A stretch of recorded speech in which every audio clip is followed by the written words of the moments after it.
Konnichiwa, everybody. Hello. It's hot, Chad. It's really hot today. It's only supposed to get hotter from here too. Oh my god. Konnichiwa, everybody. Can you tell that I'm like just like getting conscious from a nap?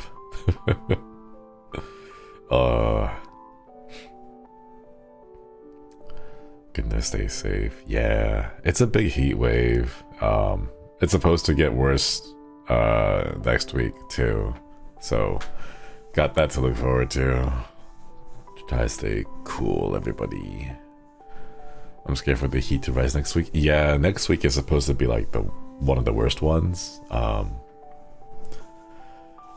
I'll try to survive though. We'll try to survive. Yeah. No AC. I do have the AC on, or it's not on. It's behind me, but I'll only turn it on if I need to, because I don't want to have the filter over my voice again. Yeah. You sound sleepy and tired. What else is new? It's just basically, it just feels that way constantly, chat. Alright. Let me see. I'm gonna reduce the music volume a little bit more. Yeah. Hope you all take care. Take the proper steps to make sure that you are hydrated. Okay.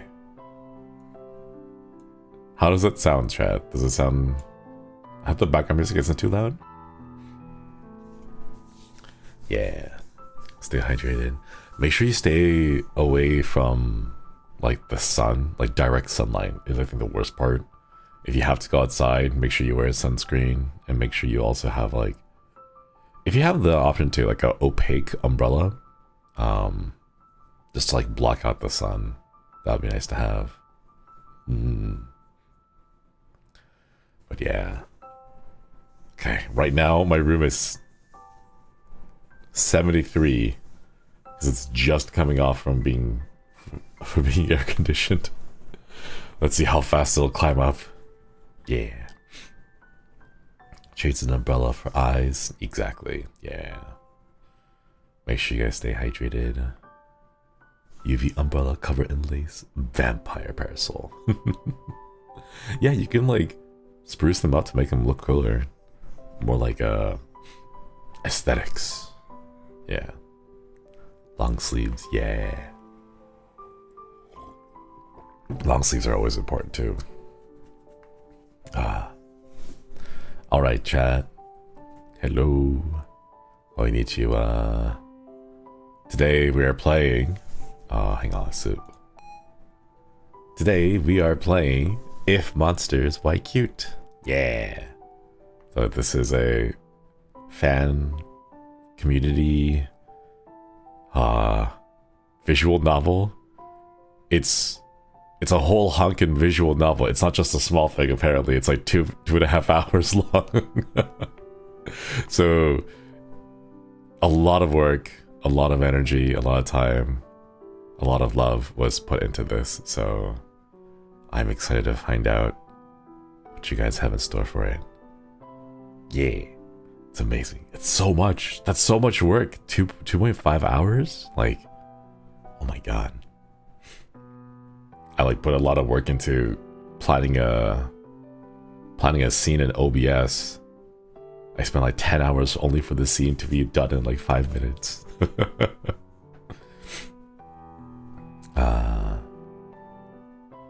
So this is a second stream. The first stream we went over a couple of the other Shinri birthday 24 projects that I got to see. There was a smaller, like a compilation of fan arts and some poems and stories. Those were really nice too. So please do go check those out because the Koi's put together a ton of stuff this year. Yeah. Cute monsters are the most dangerous. They are. They are. But man. If monsters, why cute? Alright. I think the only other thing that I got to say is like the merchandise. The link for the merch is down below. Mad Chan's gonna be like, Shinri, you keep forgetting to promote yourself. So I remembered this time. Momo, thank you so much for the thank you so much for re-upping the membership. Okoiri, it's been a while, Pop. Got a job a month ago. Congratulations! Also talking about the sun and stuff. I got mean tan today. Tan koi. Hugs and spooks for you, thank you. And congrats on the new job. Congratulations, hope it's not been too difficult for you. And yeah, sun protection is very important. Hazardous mix, okwedi. Thank you for re-upping the membership. Thank you for your hard work, collective. Yeah.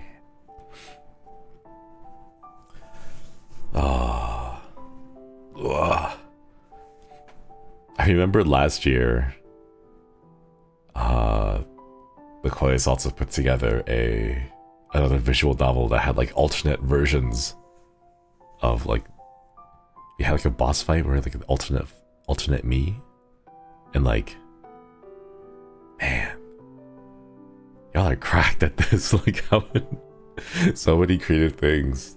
It's really cool to see all these projects come together. Yeah. All right. We'll see how far we can get into it. I'll try to get through the whole playthrough, but do be prepared. Make sure you have your water and your snacks or other beverages of choice. All right, here we go. I haven't checked anything yet, so I'm just gonna go in blind. Start. Chapter 1. Ooh. Wait, okay. I am very close to blocking some text. On to shuffle myself. Shuffle a little bit this way. There we go. Aha. Here we go. Shinri woke up groggy and disheveled, still in his jacket from the previous day. He could not fully remember what work he had been doing, only that it had been tiring. After a few more moments of useless contemplation, he stretched, then swung his legs out of bed to make sure to go make his morning coffee. Oh my god, there it is. While rubbing his eyes, he reached for his morning coffee and drank in several smooth-paced gulps. Ah, coffee. What a great way to wake up. Now, a bit more conscious, Shinri looked out the window at the morning sun and shuffled around his room to take stock. Oh, the Buniko plush. The Buniko plush is so cute. Unexpectedly, his foot hit something on the floor. Reaching down, he grabbed the bulky envelope with a wax seal. How odd. Shinri inspected the envelope, but other than the wax seal, it was completely unlabeled. Someone must have shoved it under the door as he slept. How strange. Opening the envelope, Shinri found a slim volume with no title. Curiouser and curiouser.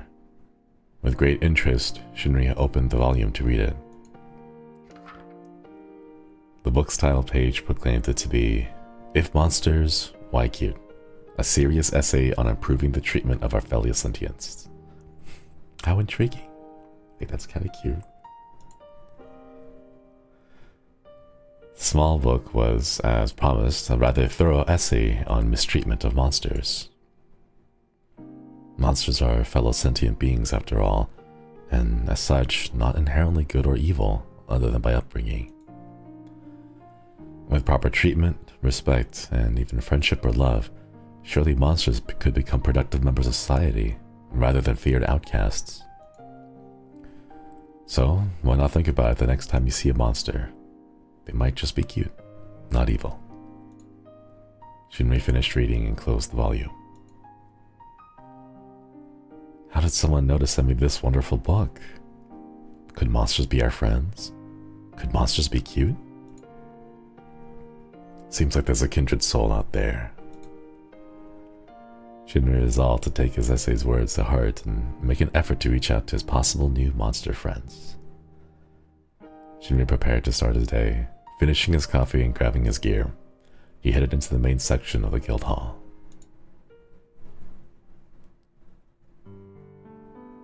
Oh my god. The art! How fancy the guild hall looks. It's so clean. The guild hall's usually not this clean. As Shinri entered the central room of the guild hall, Altair suddenly intercepted him. Altair had been spending his morning in the guild hall, showing the people the new quest board that had just been delivered. Good morning, Shinri. Have you seen our new quest board? Come, take a look. Shinri approached Altair and the quest board. It appeared to have a single notice on it. Shinri was about to comment when... Our first request. I thought it would be particularly suited to you, Shinri, if you don't mind. Altair unpinned a small piece of parchment and passed it to Shinri. Xenokunian village seeks help. Something has been draining the villagers of energy during the night. Please send an adventurer to help restore peace to our village. Isn't it great? Another chance to work on getting out of debt. Should be pretty simple too. Once you defeat the monster, just put some useful monster parts in the bin here to show that you've completed the task. I'll go talk to the townsfolk and collect the fee. I'll share a bit with you too, of course. I'd have Axel do it, but, well, the time Axel spent as our treasurer is perhaps best left in the past. I understand. Let me see what I can do. Altair thanked Shinri and began to walk away, but suddenly turned back. Yeah, he's not that tall. Oh wait, since you're here, is there any chance you could run an important errand for me? I have a special parcel that needs to be picked up from the general store, but I promised Bettel I'd be going over some notes from our last guild meeting. Could you handle it for me? Sure, I don't see why not. Here, and thanks. Altair passed Shinri a small bag of coins, thanking him without waiting for a response, then rushed off deeper into the guild hall. Shinri reread his task parchment and headed to town to seek out the general store.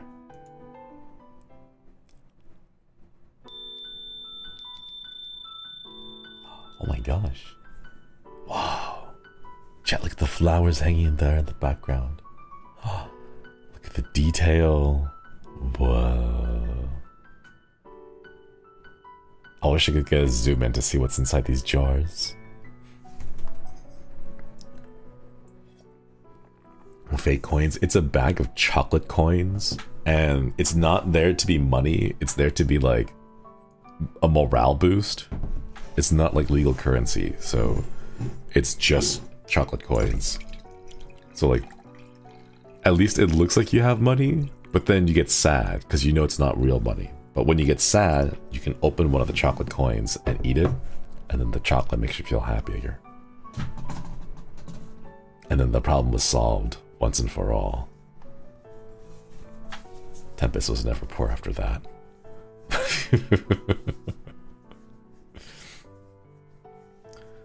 A bell rang as Shinri opened the door to the general store. The shop was full of jars and barrels stocked to the brim with goods. It was almost overwhelming in its scope and variety.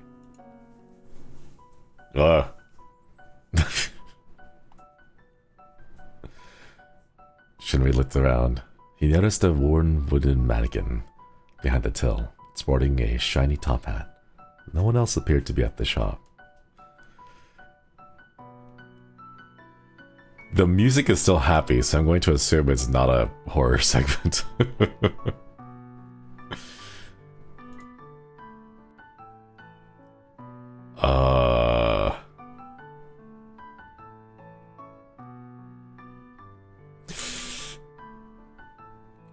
I worry that if I pick shop in the store, it's gonna jump scare because it's a mannequin. Like if you're not looking at it and you're just kind of like wandering around, you're like, yeah, I'm going to shop in the store, right? And then you turn the corner, it's going to be right there in front of you. I guess it's one of those like keep them in eyesight. Let's talk about the mannequin. Let's see what that. I don't expect it to respond. So like it's not talk with the mannequin, it's more like talk at the mannequin. Because I don't expect it to actually be sentient or anything. He doesn't trust. Yeah, I. Alright, let's talk. Shinri attempted to talk to the mannequin. The mannequin did not respond.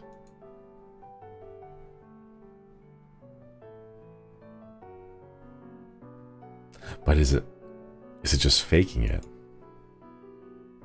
Shinri attempted to talk to the mannequin. The mannequin leaned slightly to the right. Or did it? Maybe it was just the breeze.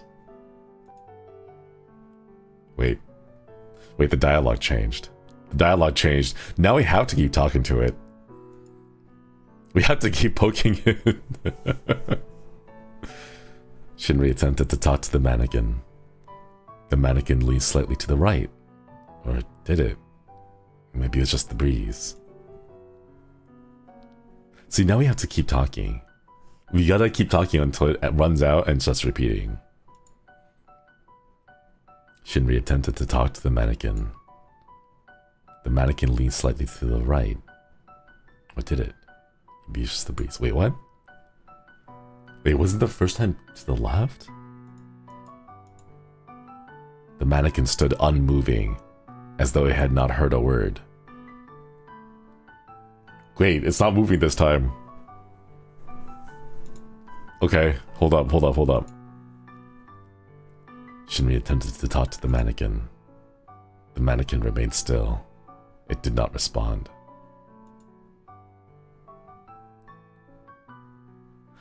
The fact that the dialogue did not change. We're gonna keep pestering it. Shinri attempted to talk to the mannequin. Leaned slightly to the right. Or was it just the breeze? Wait, what? Mannequin stood unmoving as I had not heard a word.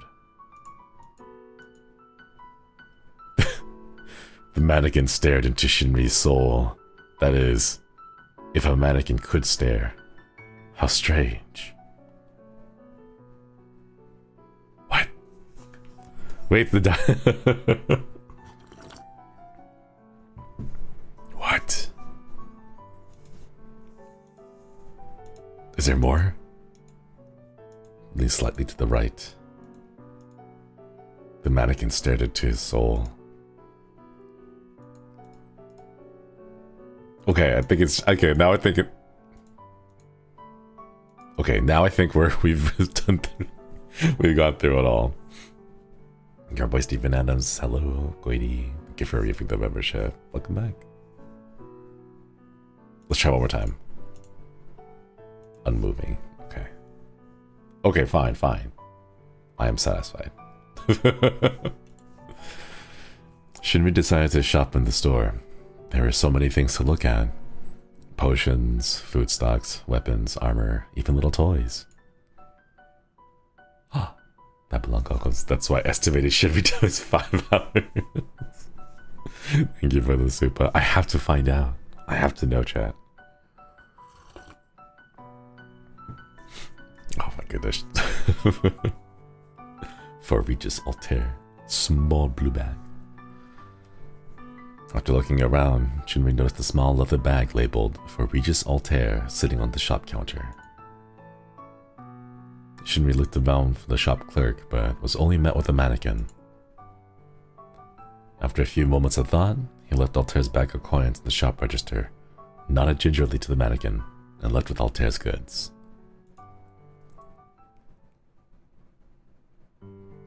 We knew you would overcook. We applied for it. Shinri returned to the guild hall to find Altair waving farewell to battle. Altair turned and smiled upon seeing Shinri. Shinri, what great timing. Did you get my supplies? Shinri handed over the labeled bag. Here you go. I tried to pay, but no one was there except for a wooden mannequin. So I left the payment on the register. I really hope the shopkeeper receives it. How strange. The shopkeeper is always there. He's a little wooden for sure, but I wouldn't call him a dummy. Oh, of course. Of course. Shinri shrugged in confusion. Nah. I call cap. But anyway, thanks for helping me with my busy day. As for you, maybe you should go check out the library. I always find it useful to research before encountering dangerous monsters. I think the energy-draining creature you're dealing with might be a Jiangshi. Oh, really? That's unusual. Yeah, even for Xenokuni. But if you go to the library, I'm sure Vesper can set you up with some useful tomes. Depending on what you're doing, you might find getting a lure or gift for the monster useful, to make sure it's cooperative. Or at least get it away from town. Just a thought.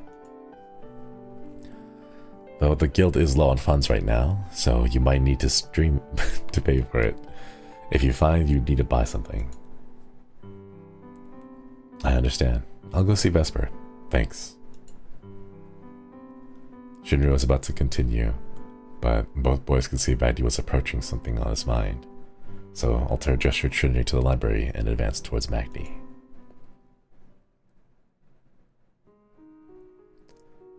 The library always seemed to be protected by a wall of calm, the quiet center of the storm that was the guild. Although the scholar was patient in the face of chaos, this building was the one place he tolerated absolutely no nonsense.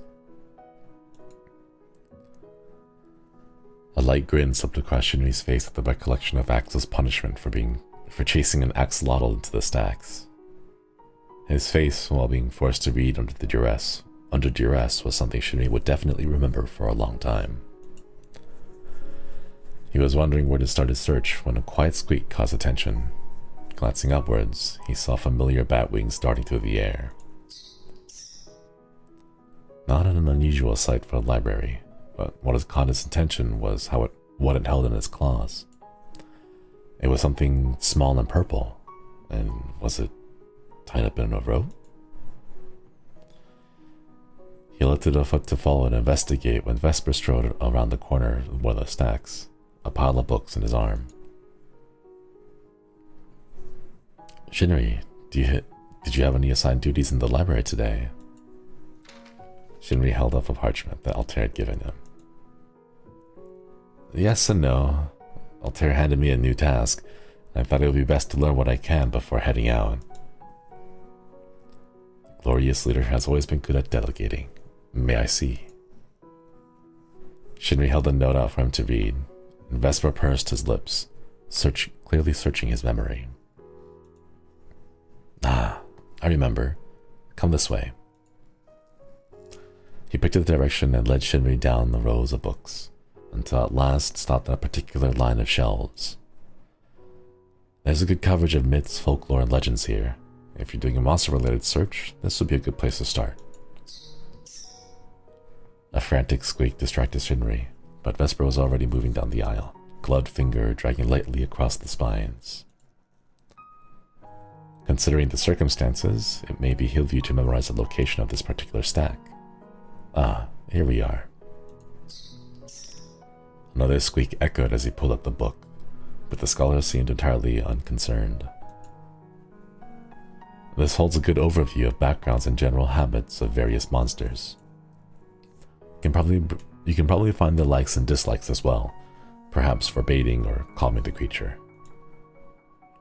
I only say this considering your habits, but at least try to evaluate the danger before diving headfirst into whatever it is. I make no promises, but I'll bear it in mind.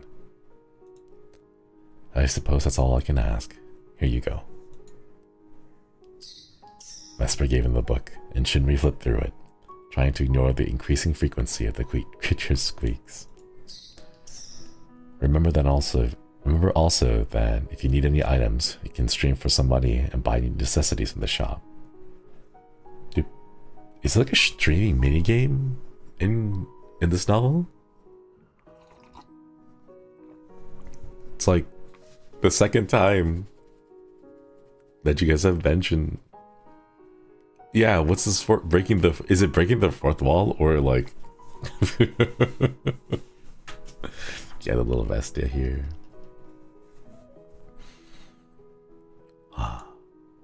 And the shopkeeper has always been very helpful in finding unusual items for my needs in the past.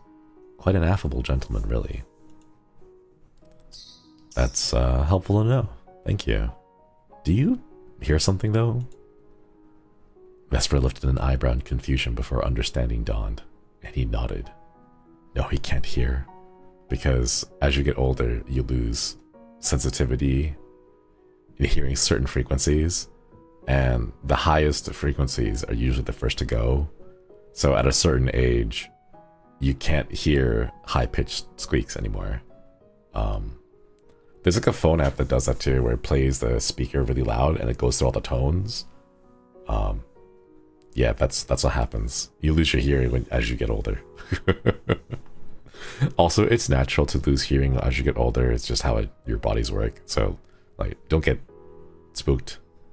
Don't get spooked too bad. I don't know anyone that communicates in the highest of frequencies. It's way too high.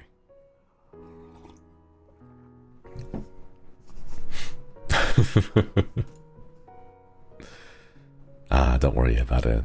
I just have some cleaning up to do. It was Shinri's turn to raise an eyebrow when the scholar's hand strayed to the rapier at his side. On a completely unrelated note, if you see Magni, send him to the library. He left some materials that he needs to tidy up. Sure. One day won't be able to hear anime girl voices. Oh no. Hopefully you can at least listen to mine and can feel the vibrations. Instead, if you can't hear the words, you can at least feel the vibrations.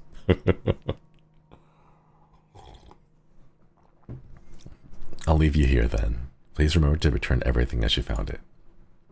Yeah, definitely will. No worries there. Vesper gave him a solid clap on the shoulder.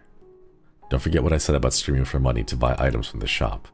Good luck, and be careful. Why is it like... I swear you guys have put in like a streaming minigame or something.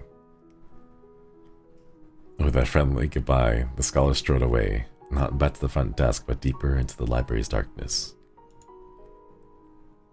Shinri decided that it would be better not to investigate what that was all about. Oh, there's another one down here. Just waddling on the ground. Oh. Altair had said that he thought there might be Jiangshi involved with this Inokuniya village. Unusual, but worth researching. Shinri picked up the volume Vesper had suggested and checked the index to find the relevant section. He began to read. A Jiangshi is a reanimated corpse that attacks the living to drain and absorb their chi, their energy. This is usually done by sucking out the victim's breath. Breath play. Ooh. The limbs of a Jiangshi are stiff due to vigor mortis. Because of this, Jiangshi are unable to walk and move around by hopping. Oh.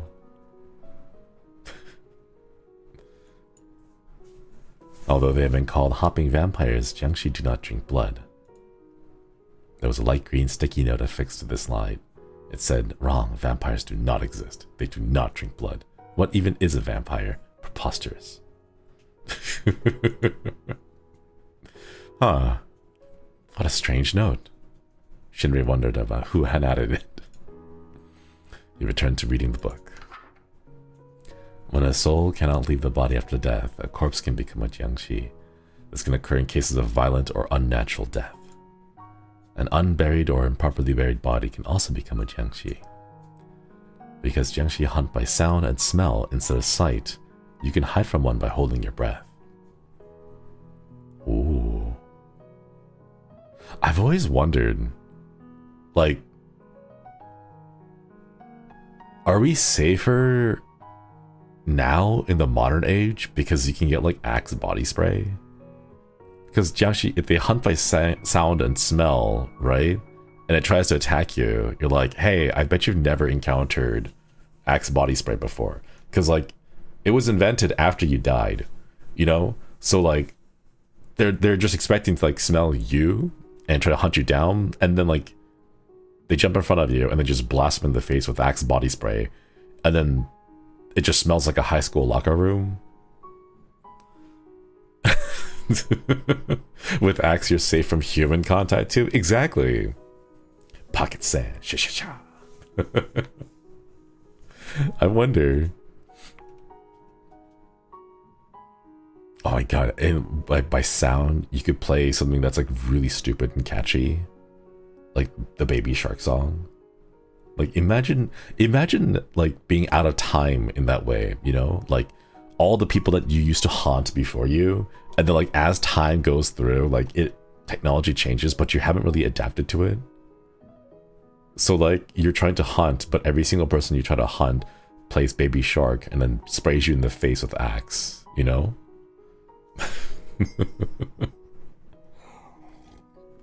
I'm just saying, some of their haunting mechanisms will not be like prepared. They're not prepared, you know, for like modern technology. Like I'm thinking about all the floating ghosts and the spirits. Like we have anti-drone technology. We have like guns that shoot nets, and the nets are designed to tangle the drones and like catch the propellers and bring them down, right? So any flying ghost out there, you can just hit them with the net, and then it drags them down, and they're like, what are you doing? Like, where did you even get this technology? It's like, oh yeah, it's designed to like counter this one other specific problem we have with drones all over the place. Ghosts are spectral, but they have to become physical to interact with you. Otherwise, they just pass through. So like in that moment of being physical, you know?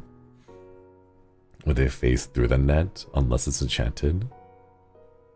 Maybe. But then they would have to keep facing after every net gets shot at them.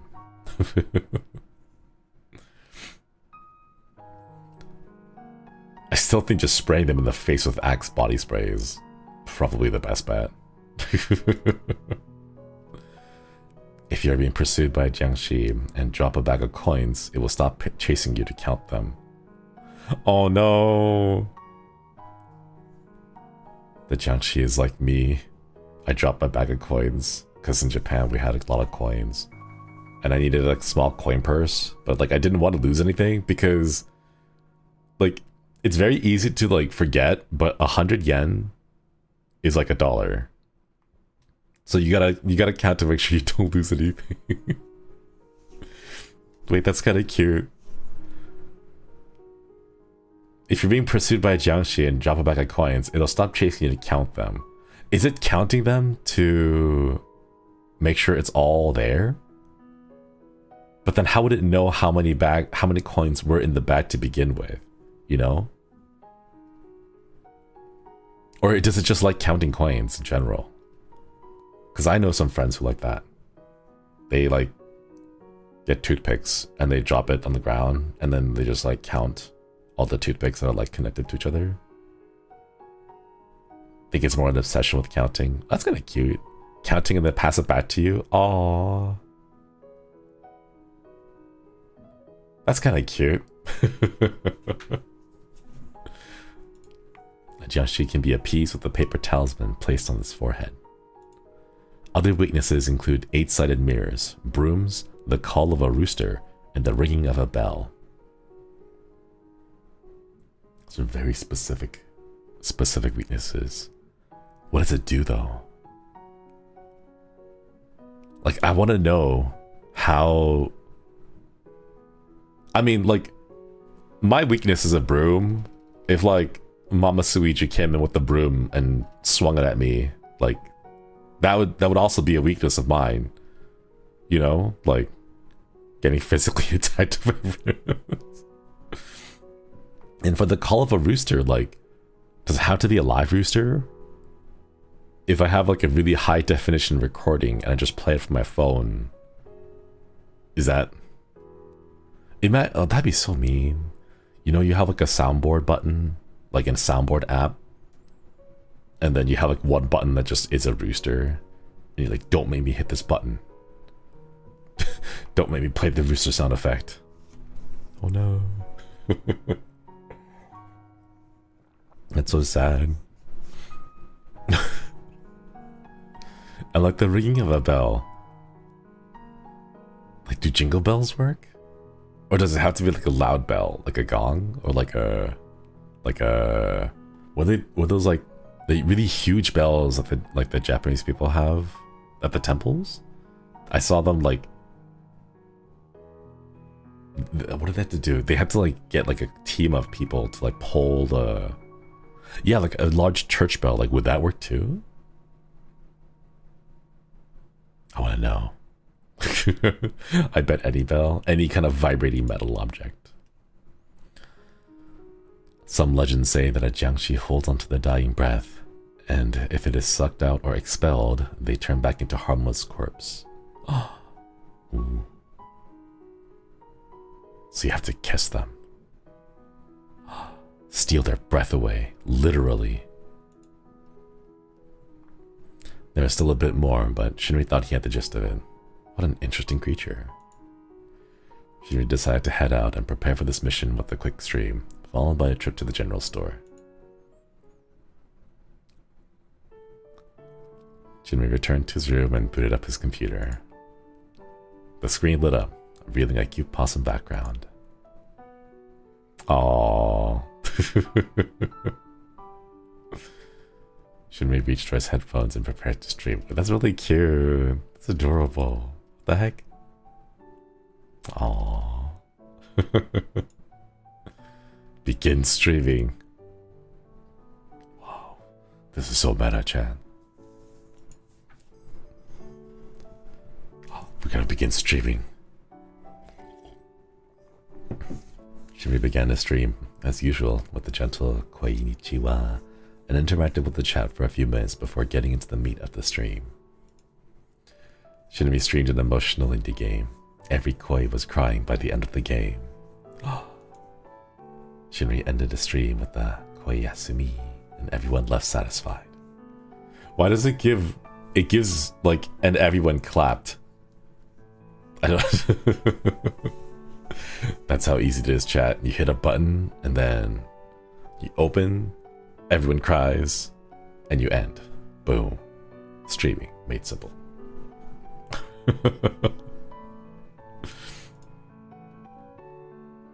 Shinri received a bag of coins. Shinri received a bag of gold coins for his stream work. Now he can head out to the general store and prepare for his mission.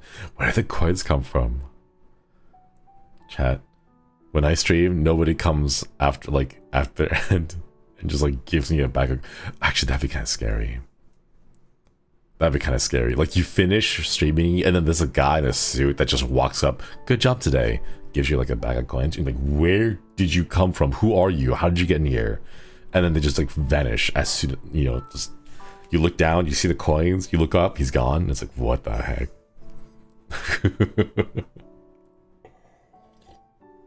That man, Yagu, right? Yagu just teleports into your room, drops off a bag of money, and then disappears. I've always liked the unrelated chat. I've always liked seeing everyone's interpretation of what a bag is. Man, you're winning, saw. Thank you for the super. Thank you. That's so meta. Whoa, it's magic. Don't question it. Money materializes out of nowhere. I wish that was it. I wish we could do that.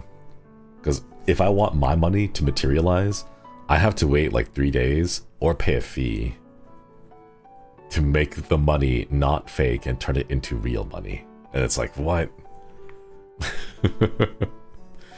Thank you for the coin. Thank you.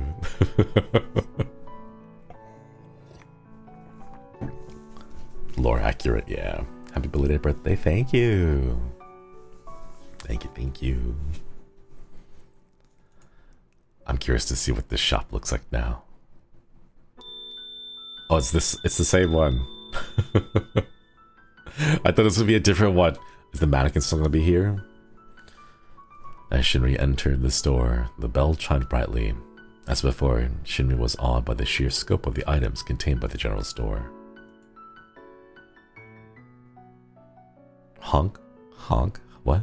Oh. Hey, Battle. Thank you for the raid. Hello, battalions.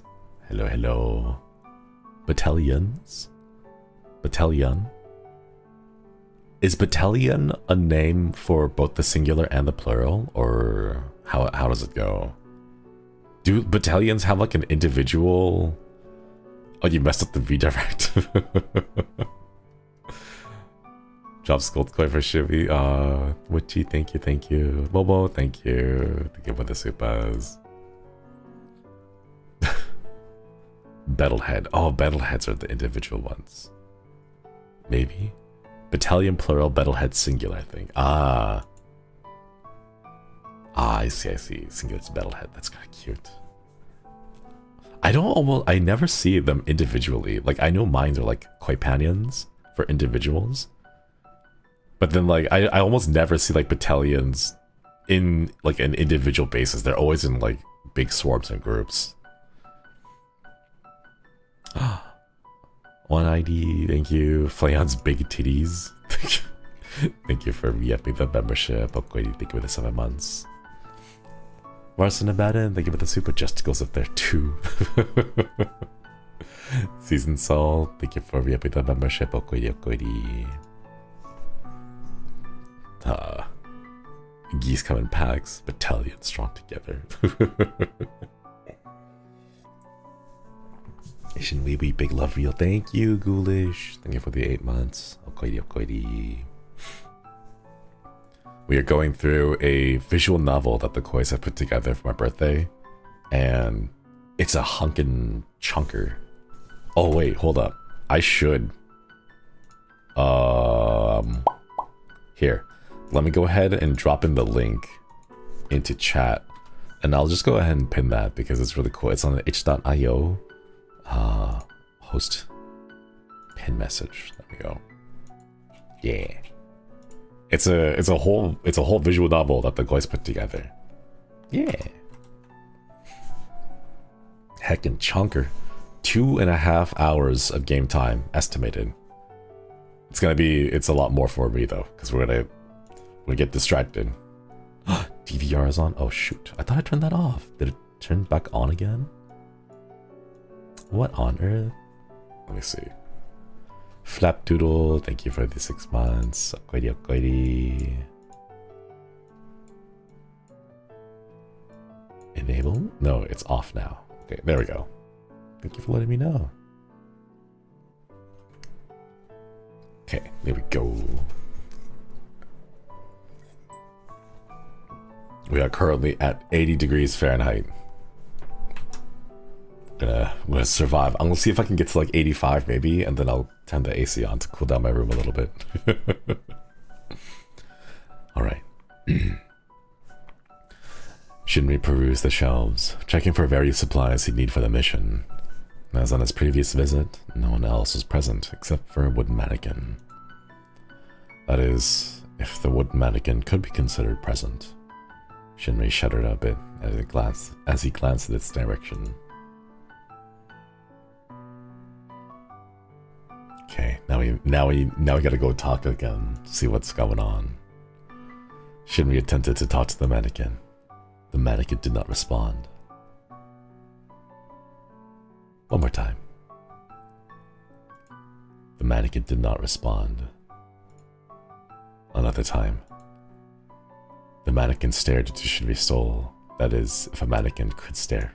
How strange. The mannequin remained still. It did not respond. One more time. Stared into the soul. Okay. Leaned slightly to the right.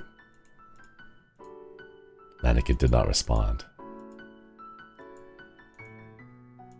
There was... Thought there was gonna be more. You'll respond eventually. Slightly to the right. Okay. One more time. It remains still, did not respond. Okay. Okay, fine.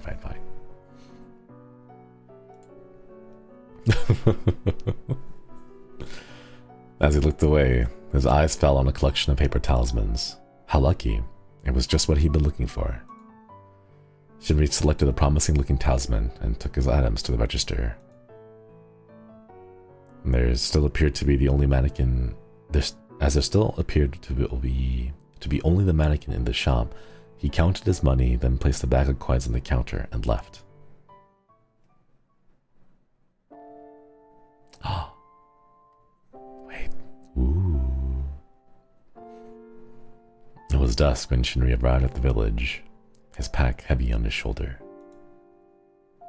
The lingering sense of evening meals, smoke, hot fat, and spice wafted from homes and mingled in the empty street. Ah, who is this? The guard captain spoke bluntly, but behind your words he sensed a genuine gratitude. Most folk no longer dare venture outdoors at night. The thing hides in the blighted woods up north. A corruption beast appeared there years ago. They say the earth itself opened up that day. Sounds like a tall tale to me. Still, if there's something uncanny about that place. You'll see for yourself, I wager. Ooh. Throughout the night, Shinri kept watch. Near daybreak, she appeared.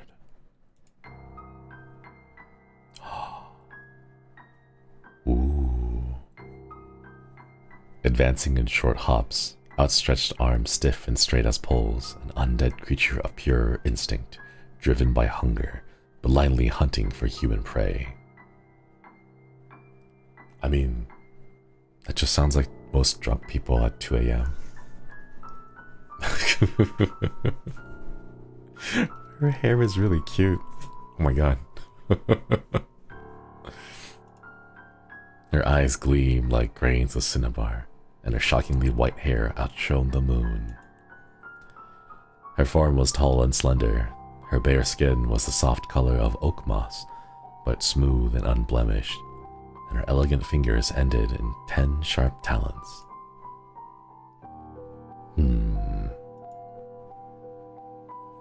Banishing all distractions from his mind, Shinri inhaled deeply and readied his bow. Shot lined up, breath baited. He braced his abdominal muscles and drew back the string, and released an arrow with slow, forceful exhale.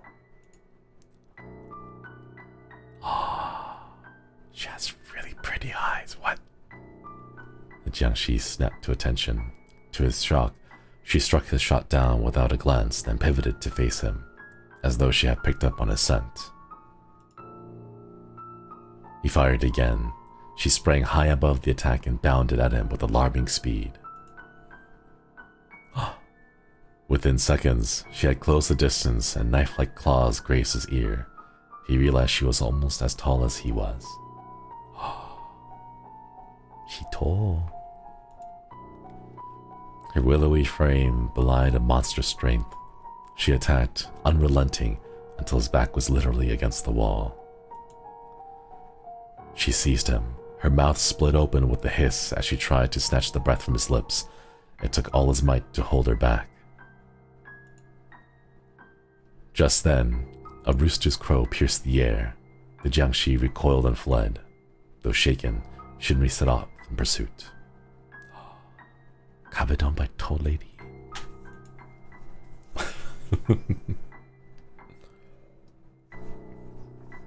Dawn was near, but the woods remained under the unwelcoming governance of night. When is it my turn? I see you in chat. The further he ran, the rockier the terrain became. He had to concentrate so as not to lose a step. The Jiangshi's track led to a clearing. Wait, what kind of track does the Jiangshi leave?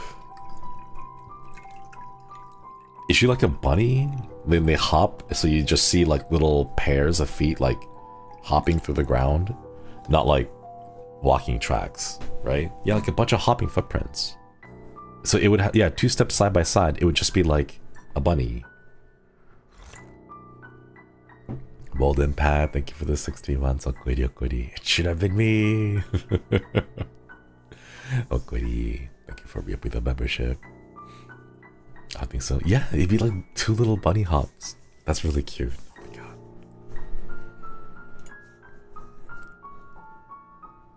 In the glade, the trees had been supplanted by rocky pillars that towered in the gloom. Ooh. What's going on here though? Like, what's with this? Static? It's a cool effect. Each one shot through with flickering traces of corruption data. Oh. They burst forth from the ground like broken arrows from a wound. Some intersected, some overlapped each other with a glitching geometry that defied natural law. At their locus, a cave. So, this is what the guard was talking about. He glimpsed a gaunt figure skulking in the stones. Then, a rivulet of sweat stung his eyes, and she vanished. Just like that, the hunter had become the hunted. Sensing the knife edge of her killing intent, Shinri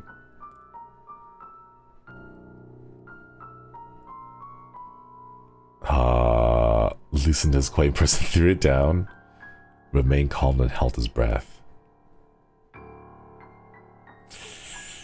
Now that I know that it counts obsessively, I'm almost curious to throw it down.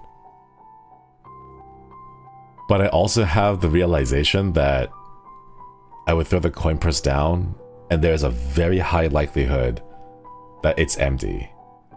So the Jiangshi would kind of look down at it and then it would look back up at me and be like, damn, bro, you good? And I'm gonna be like, no, we're kind of in a difficult spot with the guild right now. Our finances are not like that, you know. And then the Jiangshi gives me more coins, like, you need this more than I do. Here you go. Reaches into her pocket, just like throws a few pennies down. Maybe adds a paperclip in there.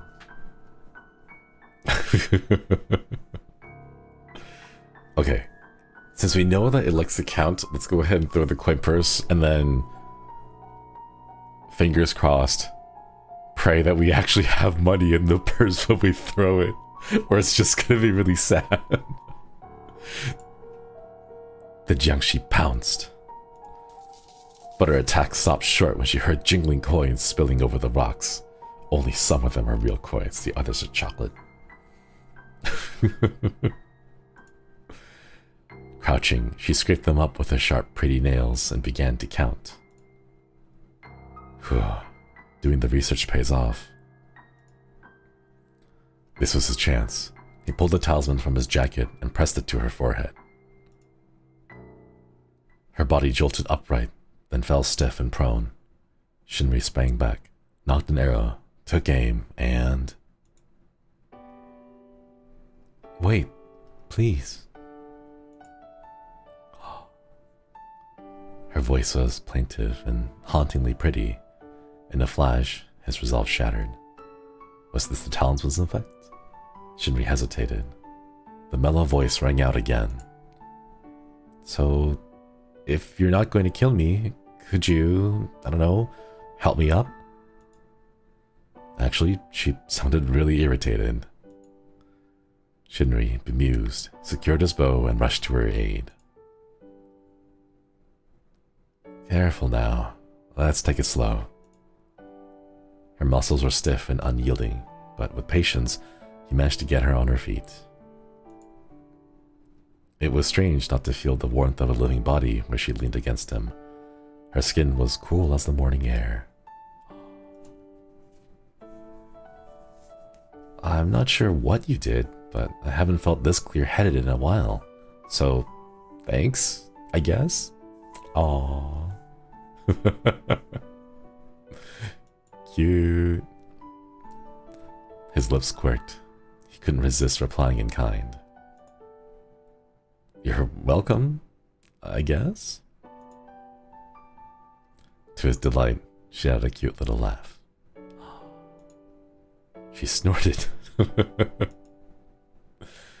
Weren't you sent here to kill me? Well, yes, but actually no, he thought. He recalled the words from the mysterious book. Cute, not evil. Yeah. Oh. Come to think of it, the terms of the quest only stated that he should deal with the Jiangshi. Right? If they wanted me to kill, they would just specify it, right?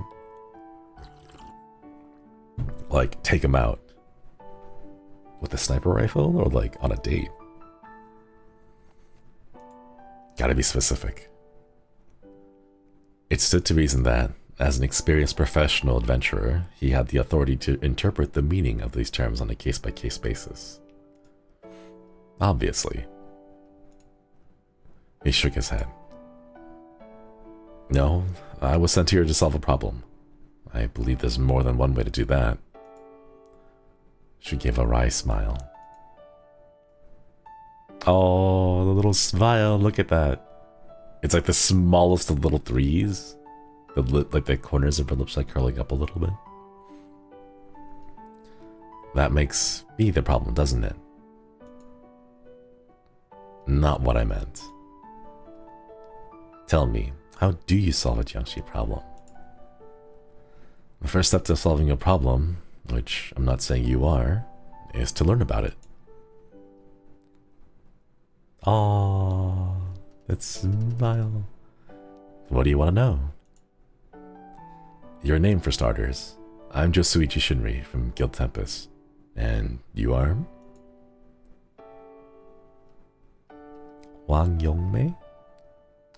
Wang Yongmei. I was a student. That's a pretty name. Wanna know how I died? Little fangs! Cute! Not normally the first thing you learn about someone. I mean, if I died and I was like haunting people, that'd probably be like the first thing I'd talk about, you know? You can't just be all like, hey, you know, like, what do you got there? It's like, oh, just a smoothie. You have that one scene where he's sitting on an ostrich? Or was it an emu? I forget. It was one of those two, right? You can't just like ignore the big thing, you know? Trauma dump. Oh man. Okay. We're at 82. If you'd like to tell me, sure. It happened the day before I would have finished my graduate studies. Isn't that crazy?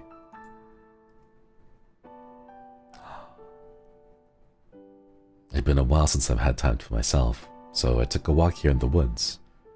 I remember seeing some sort of monster, and then... You know when you drift off to sleep, and it feels like you're falling? It was like the ground under my feet vanished, and I was falling out of the world. Then the world collapsed. I couldn't move or breathe. It hurt so much, and then I wasn't anything at all for a long time.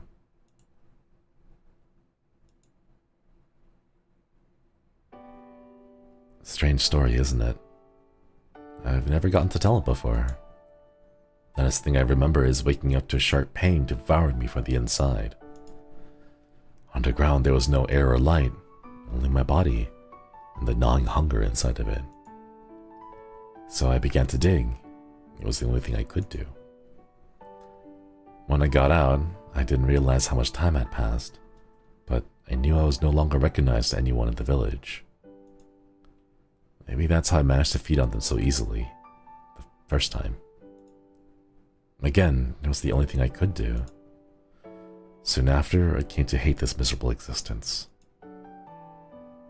Now I'm here, dead, single, 30, unemployed, famished, exhausted, living in a... Goddamn, me too, girl. Me too.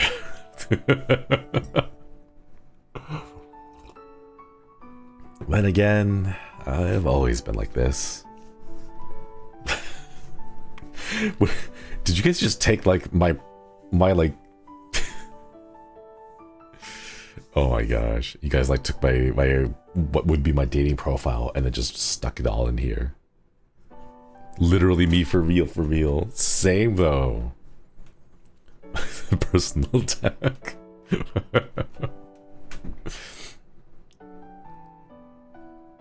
God, this is so accurate though. So accurate.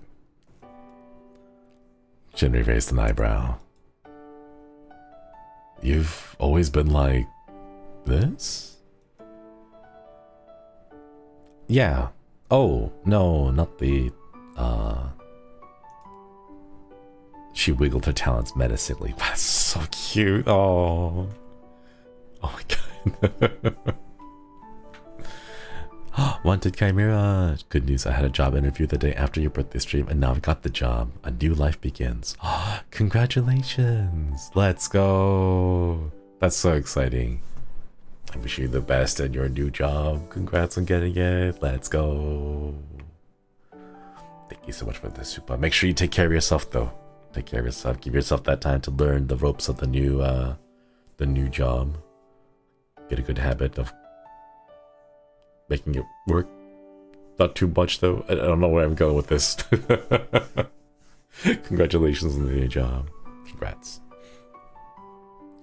Yeah, this is so cute. This is really cute. I know she's doing it to show off the bloody talons, but it's kind of like a, you know, like when a cat like massages their own face. I don't know, it's just really cute. Work hard, but not too hard. Yeah. My whole life, I felt stuck in place, never doing what I wanted, not living, just surviving. Every morning, I woke up wanting to make a change. Instead, I'd wind up thinking about all the mistakes I'd ever made. Man, that's relatable. Imagine how much that must suck to be like effectively immortal as an undead entity, and then every night that's what you just gotta think about it, you know? Which just made me more afraid of making mistakes, so I started doing nothing at all. It reached a point where I was barely leaving my house. I threw myself into my studies, but guess what? Even my field of study wasn't something I loved, just something I was good at. Had been chosen for me by someone else. I told myself that once I finished school, I'd do what I wanted, but sometimes the earth swallows you whole, huh? If I could pass on peacefully, I would, but tell me, what's one thing that you can do now that you would have liked to have done when you were alive?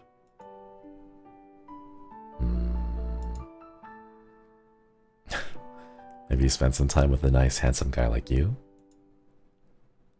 Shinri was flustered.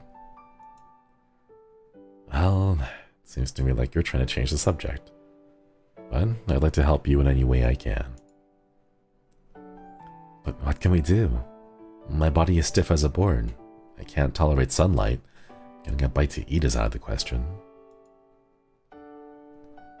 So then...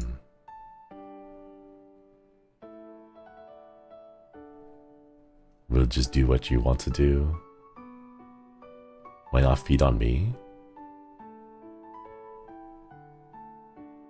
I don't want to put the pressure on her to like the whole like, I don't know, what do you want to do? It's like, I don't know, what do you want to do? And then it's just a back and forth of, I don't know, I'll do what you want to do. And then the other person's like, I'll do whatever you want to do. So I want to avoid that. Because like, it can't be the first time we have a conversation and then the first time she ever has like the ability to communicate with people, we end up just doing the, I don't know, what do you want to do? What do you want to do? I don't know what you want to do. I'll do what you want to do. No, you gotta figure out what you want to do.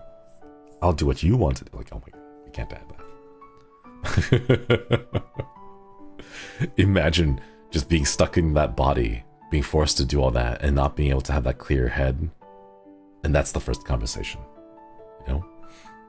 Imagine that with people being indecisive, even worse, right? Even worse. But you have to like work really carefully though. work from the outside in. Like, establish: are you hungry? Are the snacks in the apartment sufficient? If not, and you want to go out, are you like ready to leave? Like, you have to work through every single one of those questions and establish yes or no to them. Why not feed on me? I have lots of blood.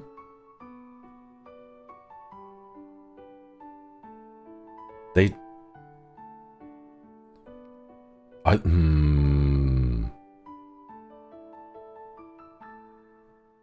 But they don't drink blood. They drink life energy, right? I think I'll be fine. Isn't it breath? I have pretty big lungs. She looked stricken. I'm sorry, I shouldn't have. Don't worry about it. I imagine you're curious. I am. I want to know. What would it feel like? So then... stay curious. Aww. She gave him a sly, adamantary grin. It sounds ridiculous, but I promised myself once I finished my degree, I'd visit Utopia for a spa weekend. Some herbal tea, a fluffy white robe, spine-cracking, toe-curling massage. Aww.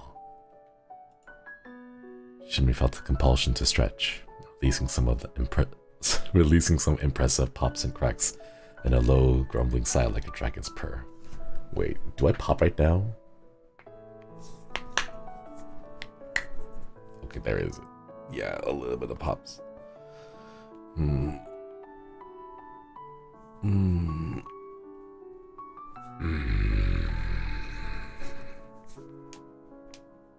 Yay. Alright, chat, give me a minute. I'm gonna mute. Or I'm just gonna keep I'm gonna keep the mic on, but I'll have the filter on. Because I need to blast my AC for a little bit to cool down my room. Give me just a bit, chat.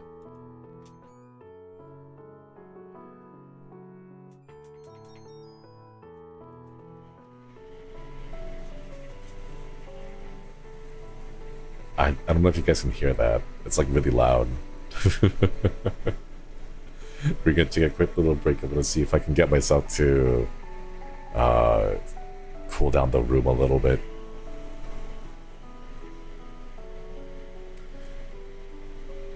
It's nice. Ah, still too loud. Can you say progress just in case? Oh, that's right, we should.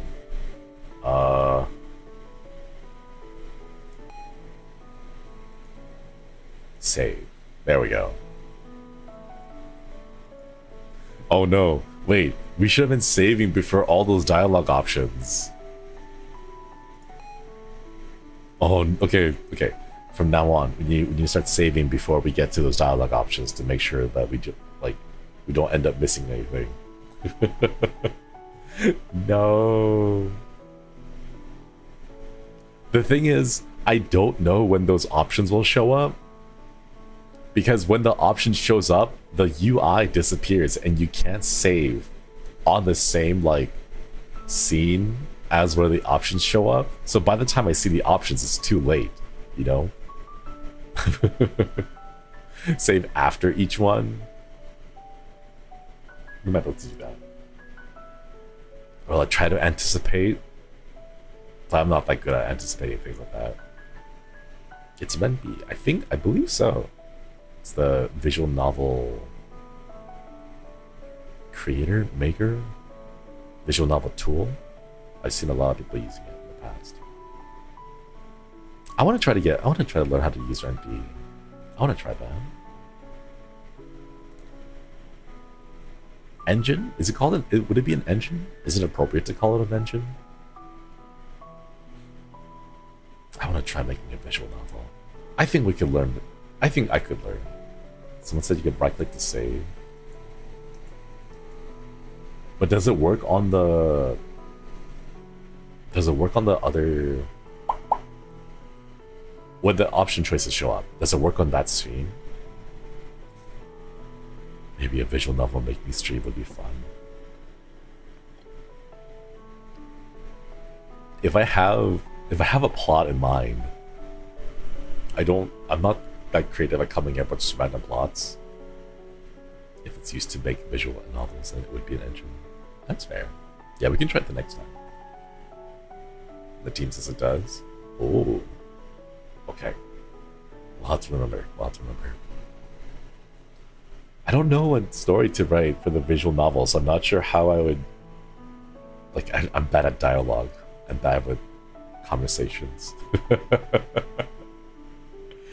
Like, I can play out a conversation in my head, but then when I put it down onto paper, this like back and forth kind of dialogue thing, I don't know. Could always start small, something like 5 minutes, cheesy dialogue. There's this one visual novel that I used to play a long time ago. It was called Kusoge. Do not play this. And you can't get a copy of the game anymore because it's gone from the internet. But it was great because it was like a fantastic... Like, if you want to know millennial humor, the entire visual novel is filled with late 1900s millennial humor, and it is amazing. It is incredible. It even goes to like all the way down to like calling people like really stereotypical names.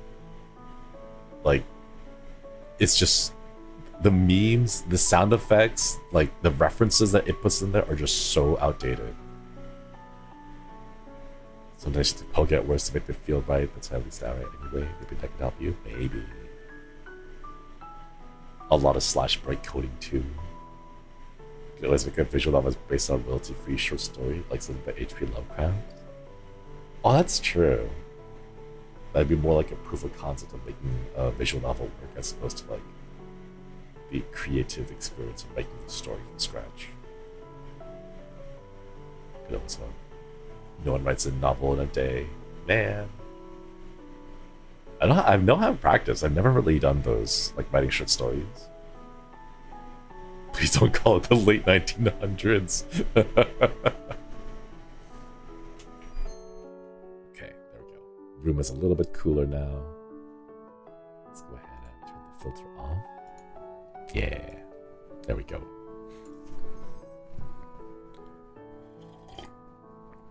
I'll go see if we can make Renpy games. I'll have to try. Alright, let's continue. Nothing beats a good massage.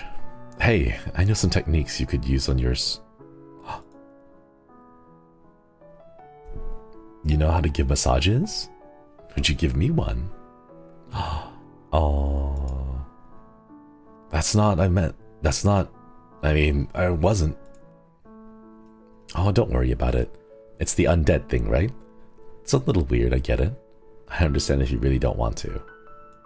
Oh, I really do want to.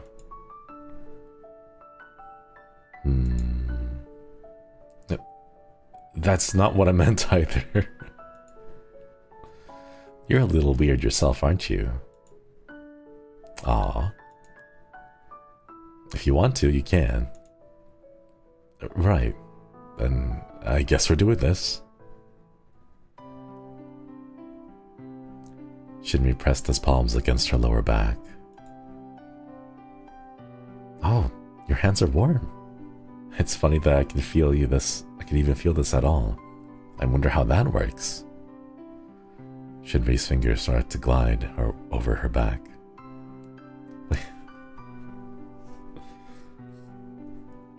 This is safe for work, right, chat? Like, I'm not gonna end up getting bogged or anything. Like, there isn't gonna be a CG that displays, and it's like, oh, well, there goes the channel.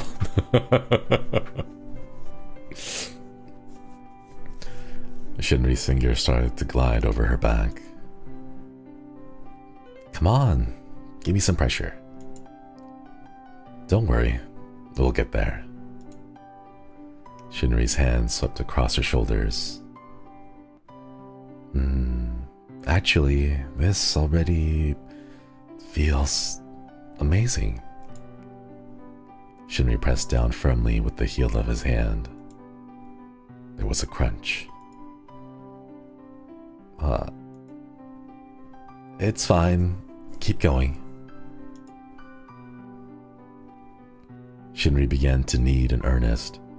Her eyes rolled back in rapture as he worked. A moan escaped her lips, and her tongue lashed out, but her muscles seemed to grow even tenser. Suddenly, she fell silent. Concerned, he leaned over her shoulder. Are you okay? How do you feel? She reached out to him with sharp claws. Hungry. Shinri jumped. She had returned to normal, but her red eyes were full of horror and remorse. Leave, now, for your safety and mine. Otherwise, I see just one solution to this Jiangshi problem. Maybe you should kill me. I'm nothing more than an evil monster bound to this world by regret. Oh.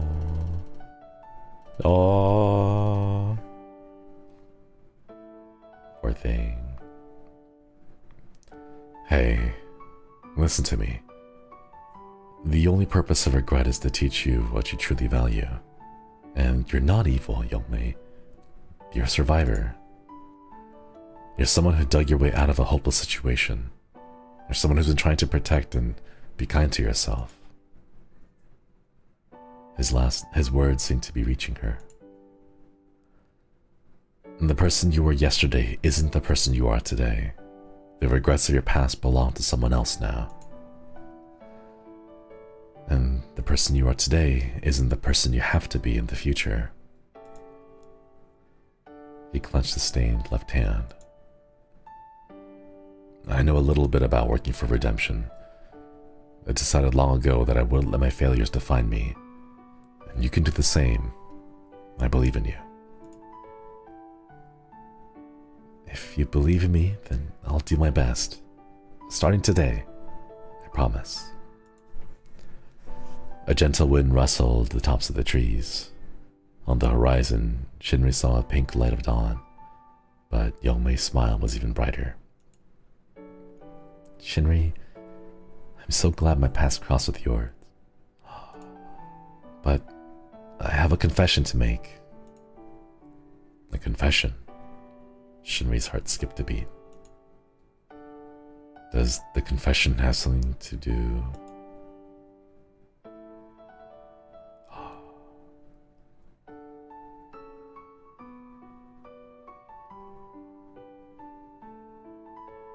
I'm not sure if it would be with me.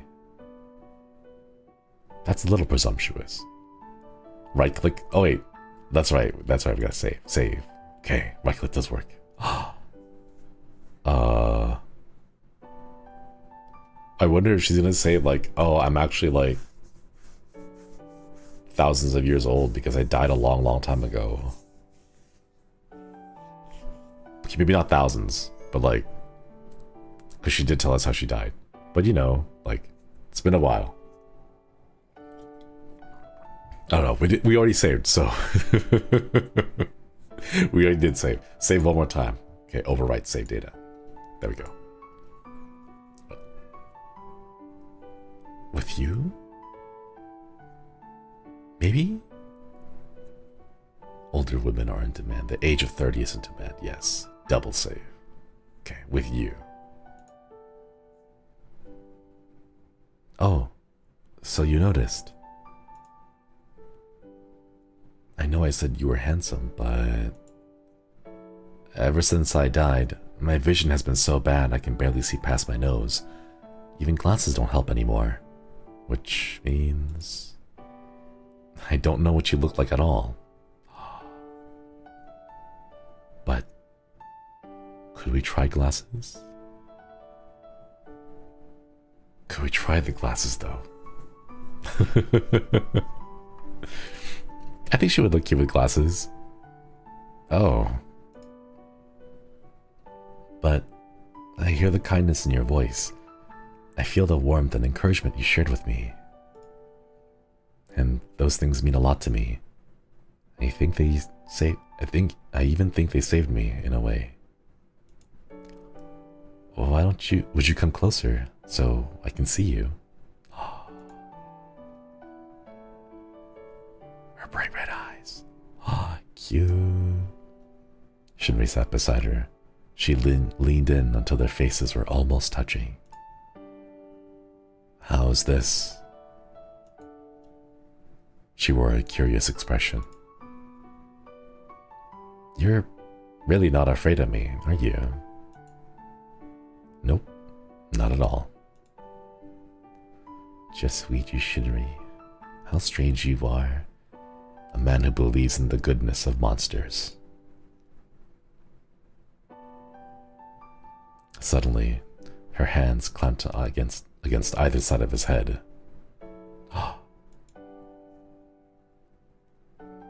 Blood-colored eyes gazed into his, her lips, cooler and smoother than jade, pressed against his mouth. Had she changed her mind about wanting to pass on? Was she going to feed on him and absorb his chi after all? And should he really be feeling a little happy about that? Shinri shut his eyes, wondering how it was going to feel. But, to his surprise, the only sensation he felt was the touch of a kiss, and a soft puff of air that caressed his parted lips as she pulled away. Some legends say that a Jiangshi holds onto the dying breath.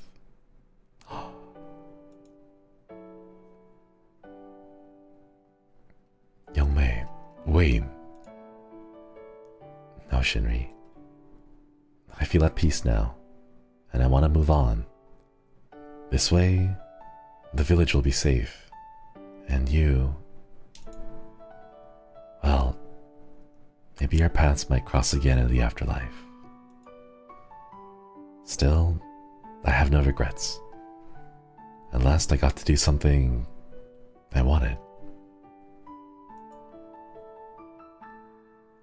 With that, her eyes closed, but the gentle smile never left her face.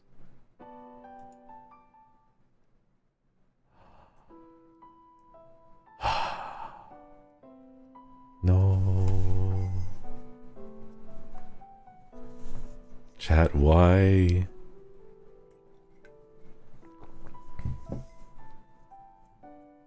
Why? I get the first kiss and then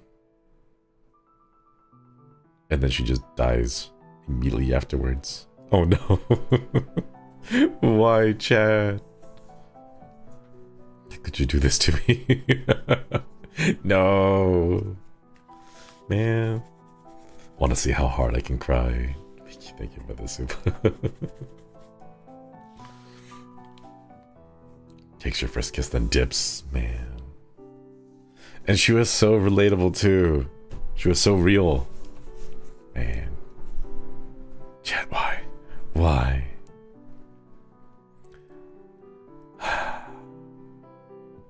It was dawn when Shinri arrived in the village, the woman's body light in his arms. He met with the guards and explained the situation as best he could. The grateful villagers assured him young Mei would be given a proper burial. Oh. They told him it was a tradition to offer their visitors a token of thanks. Of course, this would be in addition to the quest reward.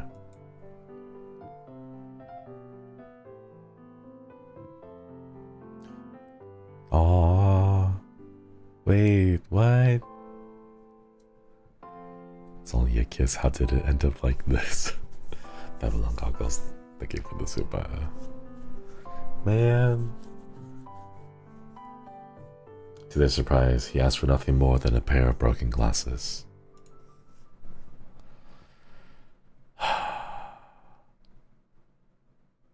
No. Man.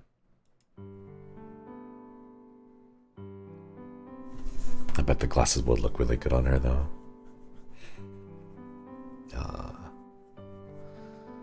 Chapter 2.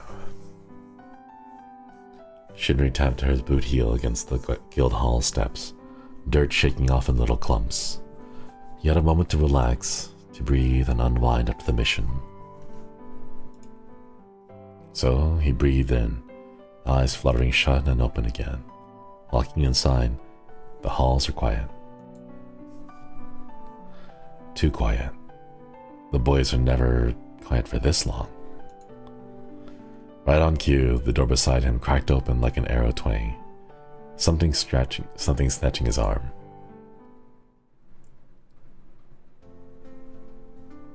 He was pulled into the room before he knew what hit him. Shinri, perfect timing. Can you carry a lamp 60 miles up the face of an uninhabited mountain?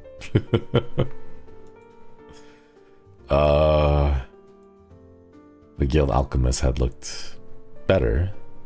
Eye bags, scattered flyaways, manic glinting, the whole 9 yards. He also looked worse. The eye bags are removed though. Why an uninhabited mountain? Magni's hand slapped down the lab table, which rattled with cluttered beakers. Because of the creature, with the bug eyes and the wings and the freakish human legs. There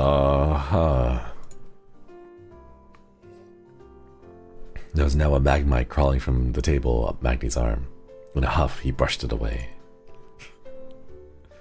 It scuttled on its back for a moment, flipped upright, then started crawling right back up. Oh, look at it. Look at it. I need to gather these ingredients that only grow there. Seethed sands. Seethed seeds. What? I need to gather these ingredients that only grow there. Seethed seeds from the mauled fruit tree. From the mauled fruit tree. But recently I've been sending these little guys to gather them. Magni plucked the magmite from his shoulder and gave it a painful looking squeeze. Its eyes bugged out. Oh. They haven't been coming back. I'm gonna run out of ingredients for copium at this rate. Oh my god, is that it? Seed, mauled, and cope? For copium. Look at the magmite though, it's so happy. Shimmy tried not to feel bad for the backbite and its little dubbed legs struggling to escape. And they got missing because of the creature? Seeds? Feed and seed? That's so difficult to say. Thank you for the Super Babylon goggles. Thank you. Exactly. Comes around every once in a while. I talked to some old guy in the village, in a nearby village about it. Like, half moth, half man, I guess? Some kind of messed up centaur adjacent freak of nature. Sounded like the kind of thing you'd like. That's... I mean, yeah, you're not wrong, but... a half moth, half man of local folklore did sound interesting. So Shinri stretches back, a little ruefully. He should have guessed there'd be no time for breaks. Yeah, I can go check that out for you. You need those seed things for your copium, right? Manny blinked. Seeds aren't an ingredient in copium. Shinri blinked back. But you said you were running out of ingredients for copium, right? Because the magmites you were saying to get them were...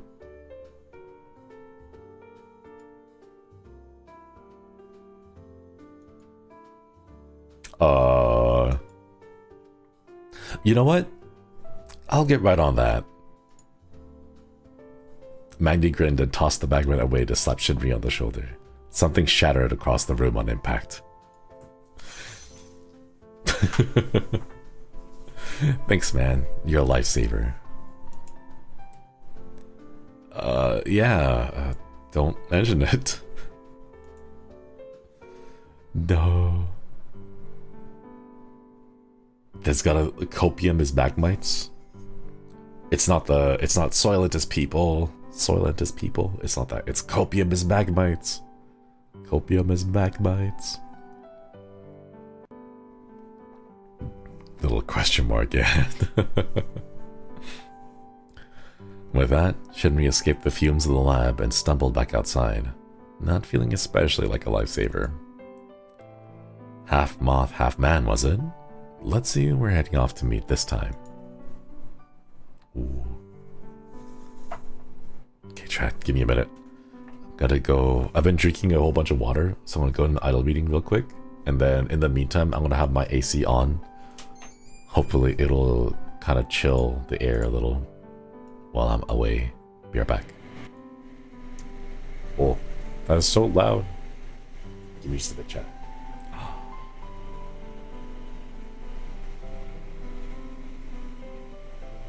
It's so loud.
I am back, but I want to let the AC run a bit longer because it's still pretty hot in here. Once it's cooled down enough, I'll go turn that off. Hello everybody. Hello, hello. It's good to see you all. Yeah. How was the bathroom? Hot. It was terrible. It's really hard. I walked outside, it's just like, oh, I can feel the temperature difference. Like, even the short time I have the AC going on here to keep my room cool, even if I'm just like pulsing it periodically, it's still just like, oh, the difference is insane. Man, this way was totally average human stuff. I wish it wasn't so hot, like, temperature-wise. But it's okay. If I survive this summer, then I will be rewarded with winter and fall. I'm gonna hold in my mind the vision of me working late at night, but with the window open and just cool air coming in I just delude myself into manifesting that. That's what I do. I just love cool night air, especially when there's like a gentle breeze. Oh my god, it's so nice. It's so nice, Chad. I live in the basement because it's cooler down there. I wish we had a basement, but there's no basement in this area. I don't know of any building that has a basement, sadly. Lo-fi girls should be edition. Yeah. If we could get lo-fi versions of all of our songs, we could probably put together like a lo-fi Tempest radio. That'd be kind of cute. They could move to different illustrative states. I can't afford that. So for now, just gotta deal with it. PC's in the basement, but since my house is so old, there's no AC cooling the house, so I'm suffering down there. No. I kind of want a basement myself. The idea of having a basement is pretty cool. I like it. As long as it's well ventilated, you know? Like, because how much better could, like, soundproofing could you get than literally being in the ground? Because all that dirt's gonna absorb sound vibrations and like, it's gonna be so quiet. Oh my god, it would be so nice. I could set up a recording studio underground. Man, that'd be so cool. Having a basement is amazing. I'm so jelly. I'm so jelly.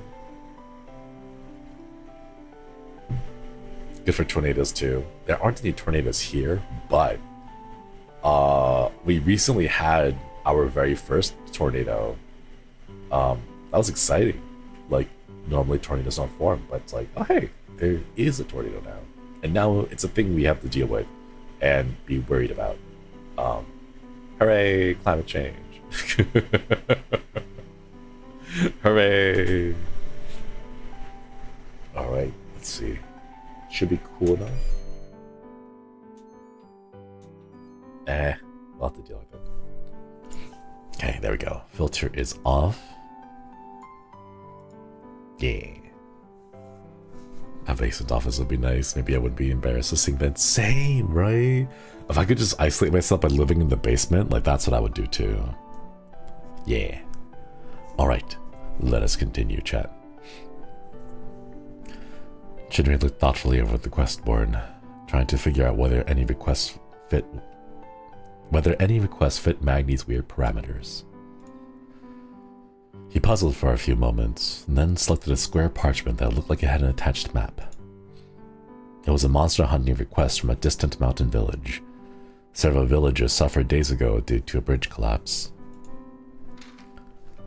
Guild Tempest. I am Chief Imai Hana. A great calamity has struck my peaceful village.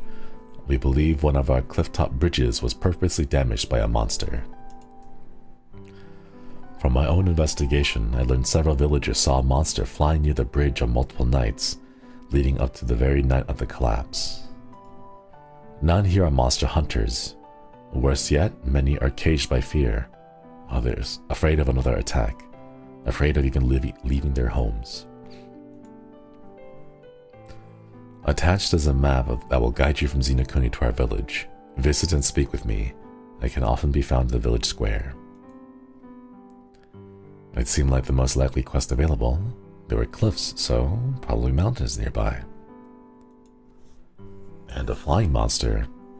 Could it be Magni's creature? Still, from a scan of the quest board, nothing else sounded remotely close to Magni's description.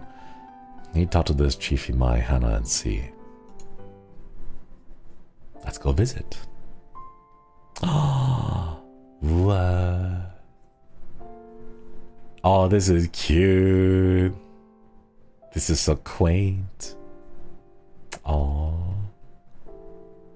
God, look at the trees, the detail on the tree leaves. Oh my gosh. Finally made in. There's still a good amount of daylight too. You must be from Guild Tempest. Ah, is that Chief Imai? Yes, I am.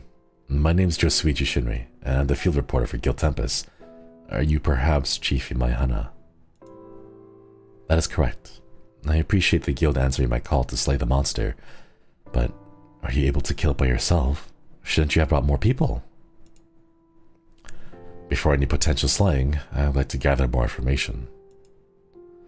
I understand that this is an emotional time for the village, and I don't want to make light of the situation, but I'd rather not rush into something that can make things worse. And even if I wanted to hunt this creature, I'd need something to go off of before tracking it down. The information from an investigation could help tremendously. Her outfit's so pretty. Look at that. Very well. Finding the monster is, of course, vital. You may begin asking your questions. However, speak with me and only me. I'm the chief, the leader.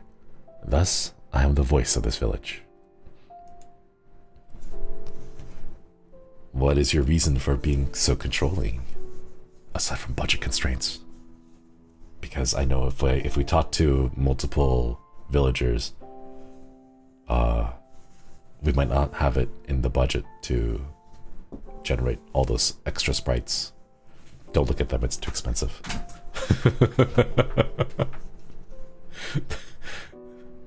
Hey, sometimes it's legit.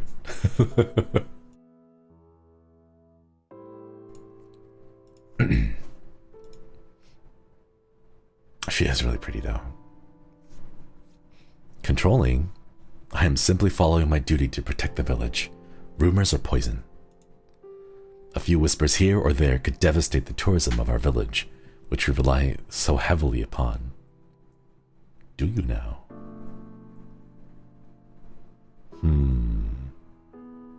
Tourism. I want to visit. As a tourist, though. But enough of this. Do you accept these conditions? I don't really have a choice. Yes. Then let's begin. What is it you'd like to know? Oh. What happened the night of the bridge collapse? Other details about the creature. What's the village's history? Tell me about the bridge. Oh yeah, save.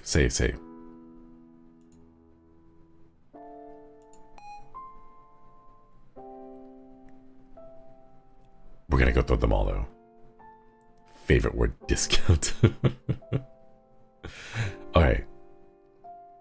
We're gonna go through all of it. What happened the night of the bridge collapse? The collapse occurred exactly 1 week ago at roughly 2 in the morning. The bridge in question was the second of our famed historical Trinity bridges. Oof. That's a lot of bridges down. Oh no. Because of the time of night, the collapse affected only 3 people. The Ikeda family, husband, wife, and their 8-year-old daughter. We all share in the wealth that tourism brings, so each family helps clean and maintain our sites. The Ikeda family has long care for the forest of fireflies. All three survived and were found in the ravine below, but currently only the daughter is conscious. It would be in poor taste to ask if the daughter has given any information, but judging by your strained facial expression, you're probably wondering if we should ask the daughter for details. After I sent Tempest the request, she awoke. I tried asking her a few questions then, but she gave conflicting information. She's saying the monster saved her. As she fell, the monster grabbed her and her parents. She doesn't remember anything after that.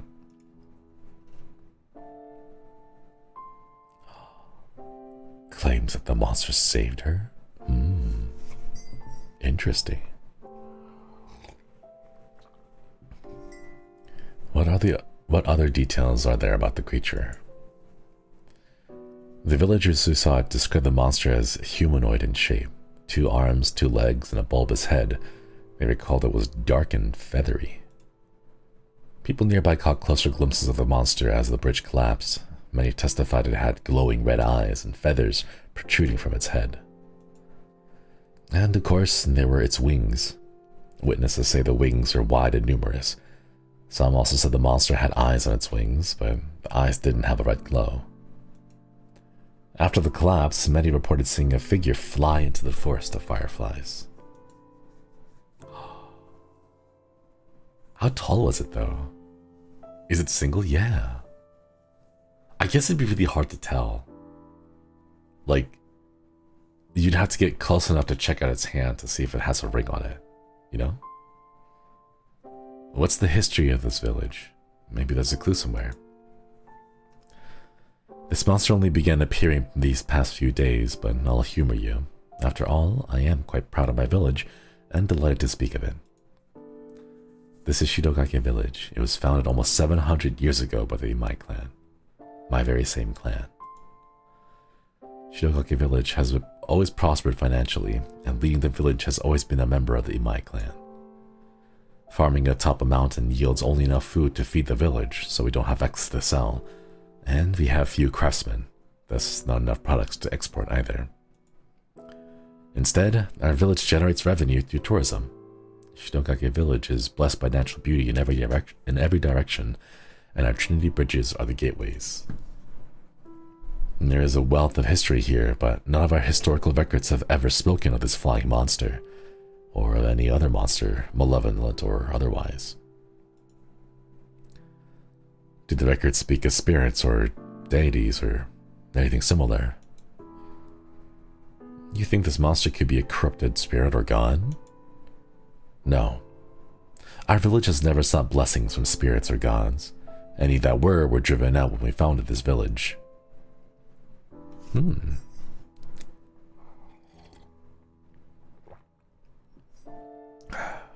Please tell me about the bridge. Our village built 3 identical wooden bridges, aptly named the Trinity Bridges. The one that collapsed was second built. It was completed about 600 years ago. Each bridge leads to a tourist destination, and the second one led to our forest of fireflies. It's an evergreen forest with dense canopies.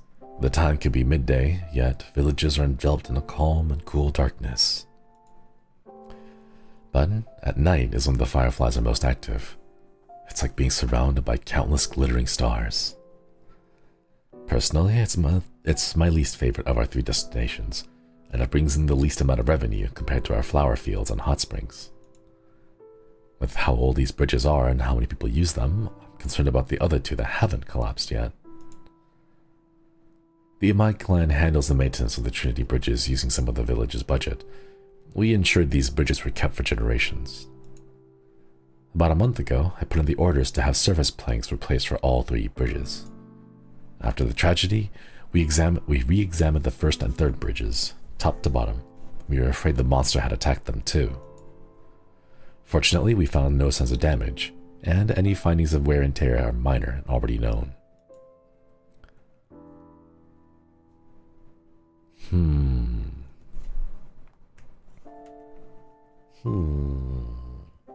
How do we get to the forest of fireflies if the bridge that connects to it is down right now then? Unless there's like a longer way to get there? The bridge that collapsed was your least favorite, right? How interesting. How interesting. Very convenient now, ain't it? Alright. I'm done asking questions.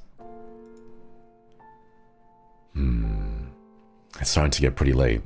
I should head into the forest and investigate. Oh? How do you plan on getting across the ravine while the bridge is still in disrepair? Well, the bridge is in disrepair. I've thought of an idea. Thank you for the information, Chief. I'll let you know how the investigation goes. More and more sus? If sus, why pretty? Alright. Let's hope this actually works. Shinri drew his folded bow from his back, pulled the string, and an arrow of golden energy formed between his fingers. Targeting the trees, he released the arrow. The back of the arrow's shaft continuously extended, never getting too far from Shinri's hand. The arrow of light pierced the tree and lodged itself deep within. Shinri grabbed the end of the ludicrously long arrow, causing it to unstiffen and become like a rope. Time to swing over.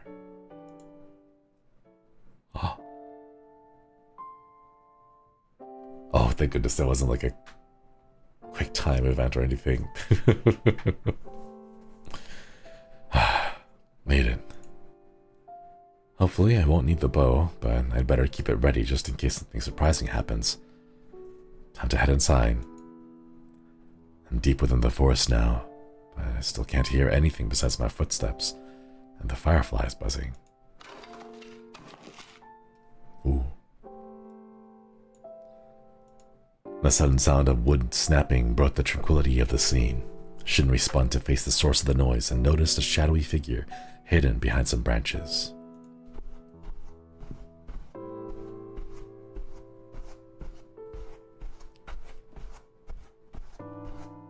The footsteps, chat. Stow the bow. Take aim. Well, if it's already hiding, I think we should just put it away. Can you save? Oh, that's right. We can save. I keep forgetting we can save. What does stow the bow mean? It means to put it away, so that we don't have it out. Okay, we're just gonna put it away. Let's see if we can like communicate with it first. If it's aggressive, then we can like take it down. Ella Jadewood, hello. Thank you for the 10 months. Okwedi. Thank you for re-upping the membership. Okay, let's stow the bow and then see if we can talk about it. Let's try to appear less threatening. The creature put... Whoa. Whoa. Big. The creature pushed aside the concealing leaves and approached. Its mandibles clacked together, making a low, buzzing noise. Stay still. The creature paused as Shinri remained completely motionless.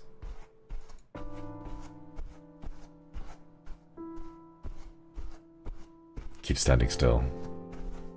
We forgot to research. Oh no, we forgot to research. Keep standing still. The creature was nearly face to face. Its mandibles continued clacking. It brought its insect-like head forward, now mere centimeters away. And then you hit him with the... You gotta put him on the back foot. Hit him with something they don't expect. I'm starting to get second thoughts. You're not here to try and kill me? It can speak, but it's barely a whisper. No, my intention isn't to hurt anyone if I can help it. My name is Josuiji Shinri. The village across the ravine experienced a tragedy, and I'm investigating what happened. Oh, you must be talking about the bridge. Fuzzy. Fluffy. Oh, that would be so nice to hug. Look how fluffy. Compensating for something though. But is your hug? Oh, cute. Speaking real smooth with someone within smooching range. The neck bone, oh yeah. That's kind of crazy. Whoa. Moth Man, let's go. Mikuta-chan, hello. Thank you for the membership. Quitty. Moths are like powdery. So if you like poke a moth or if you like hug a moth, a whole bunch of powder would fall off, wouldn't it? The cuddles of it legendary. You have to wear a mask or else you get all the moth dust inside your mouth. Yeah, they're dusty. You can like grab one, shake them, and a little bit of dust comes off. You must be talking about the bridge. May I ask exactly how you knew that? Ah, my apologies. I forgot to introduce myself even though you did so. The name I've been given is Moth Man. It is Moth Man. Do not shake up. Yeah, do not shake moths. Do not shake the baby. Do not shake the moth. Mothman. Correct. It was given to me long ago. Maybe about 700 years now. Coincidence? coincidence? Who knows? Maybe we'll find out some more information. He old? Yeah. Not crotchety though. I want to age. I want to get 700 years old like this. You just chill. 700 years? Then are you one of the original inhabitants here before the Mai clan settled here? Now it's my turn to ask how you knew of this piece of information. Oh wait, that's because you talked to the village chief. I believe it would be polite for you to answer my questions first. Ah, you're correct. The reason I know nothing, and the reason I know about the bridge collapsing is because I was there when it happened. Now it's time for you to answer my question. I've been speaking with the current village chief as part of the investigation, and that's how I learned the original inhabitants here were removed. Removed? Yes, it sums it up. Since you've just answered my question, it's time for you to ask your next. Then it's my turn to apologize, because I'm going to be quite greedy with my next question. Please, tell me everything you know about the bridge's collapse. Hip hip hooray, thank you for the gift of membership. Can we get some hearts in chat? Thank you. Do moths lactate? I don't believe so. I've seen some videos of people taking moths and putting them in water, and then they get a whole bunch of like moth silk or something. Yeah, it's so polite. Are we playing 20 questions? Are we already like, what are we? Mothman, what are we? What stage are we in? 20 questions on the first date, right? That's what I'm saying. I want to see that comic. Has this comic already been done? Where like someone is sleeping and their like hand is just like dangling off the edge of the bed, right? And then a monster comes out and then like grabs the hand, but before like the monster can like aggressively like grab the hand, the guy wakes up and then they interlock fingers together, and then he looks down from the bed and then asks the monster, "What are we?" We've seen it. It's gotta be a thing, right? It has to be real.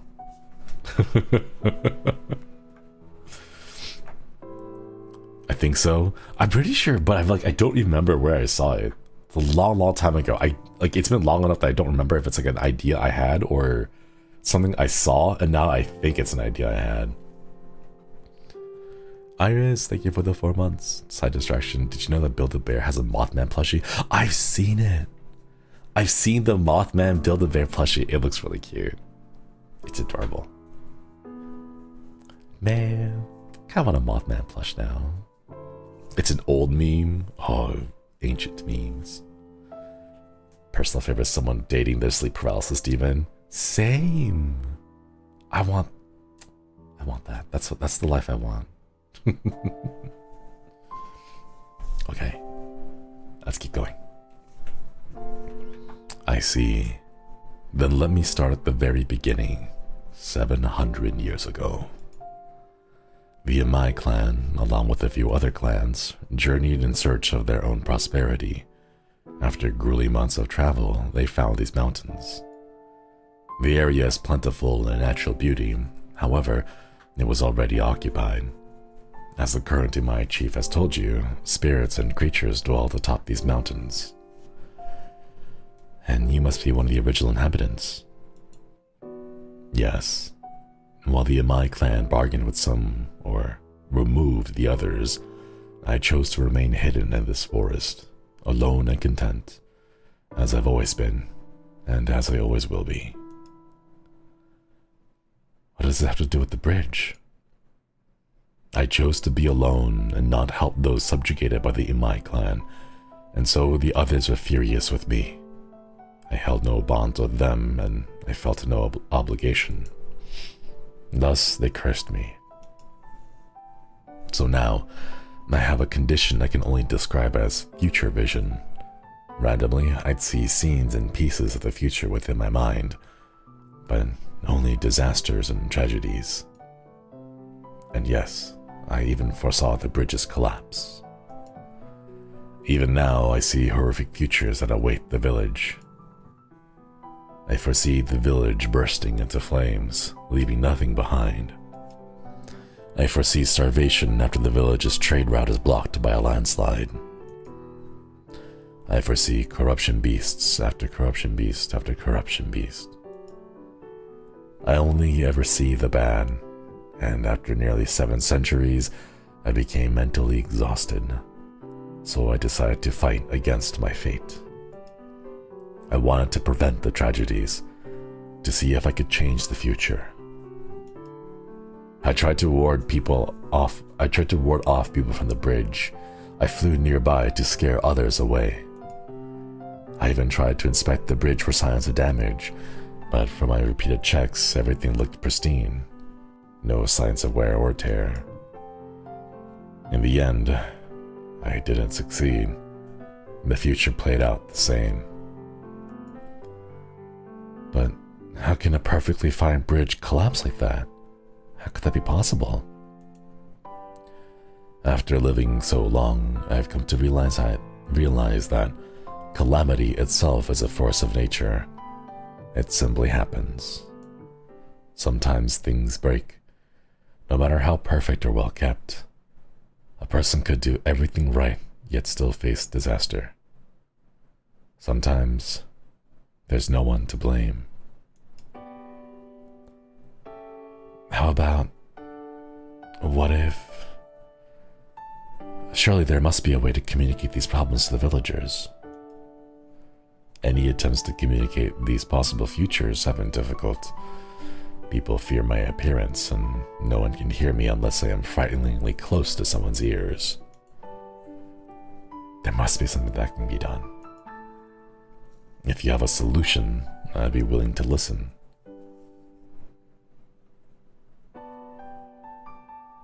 Hey Mothman, can I interest you in starting a podcast?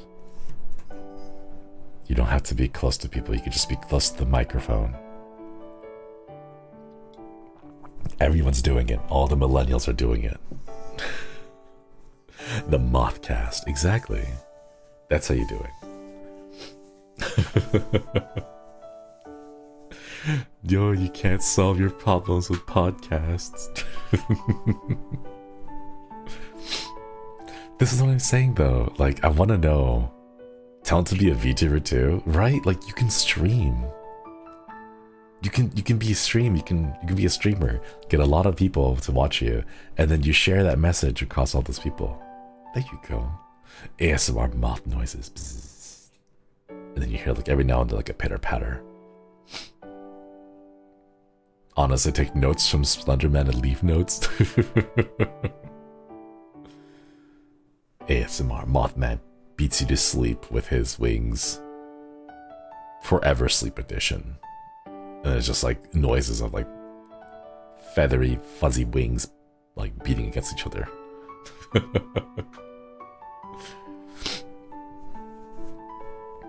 If you have a solution, I would be willing to listen. But perhaps for another time. The skies are dark now. Isn't it time for your kind to sleep? Don't worry. I have insomnia. It's a superpower. That also has some drawbacks, but still. My sleep schedule is actually a bit... Hey!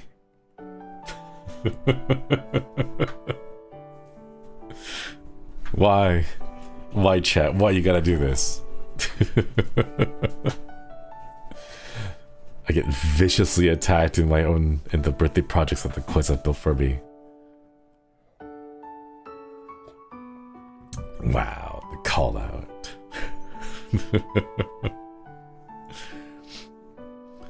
You're right. I'll head back, but I'll try to think of something.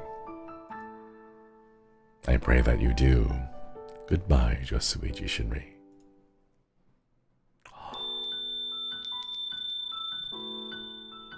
Man, it's a recurring topic. It is. Okay, chat, give me a minute. I want to turn on my ACR again. It's getting hot. It's getting hot faster too. After I cool down my room this time, I should be able to just open the window because we're getting close to like, it's 8 p.m. right now. So like around 9 is when things should be getting close to cooling off. Are we fighting Maddie the mannequin? No. We just leave it on. No, it sounds bad. I can hear my own voice being filtered and it's too much, so. Sorry, Chad, I'm still yawning.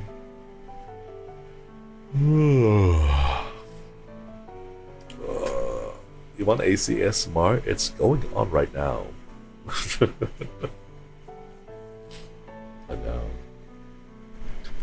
Can we smooch Maddie the mannequin? I don't know what the face is, so it would be very difficult for me to like smooch. The thing is, though, I'm a little bit happy that the mannequin looks a little less like a mannequin and more like one of those art pose dolls. The ones that are like, the ones that artists use to like draw bodies and poses and stuff. It looks more like those than it looks like an actual mannequin because like it doesn't have like the articulated fingers and stuff. Like that's the kind of stuff I don't like. And like the face, the blank expressionless face that just stares at you, just gets all over the face.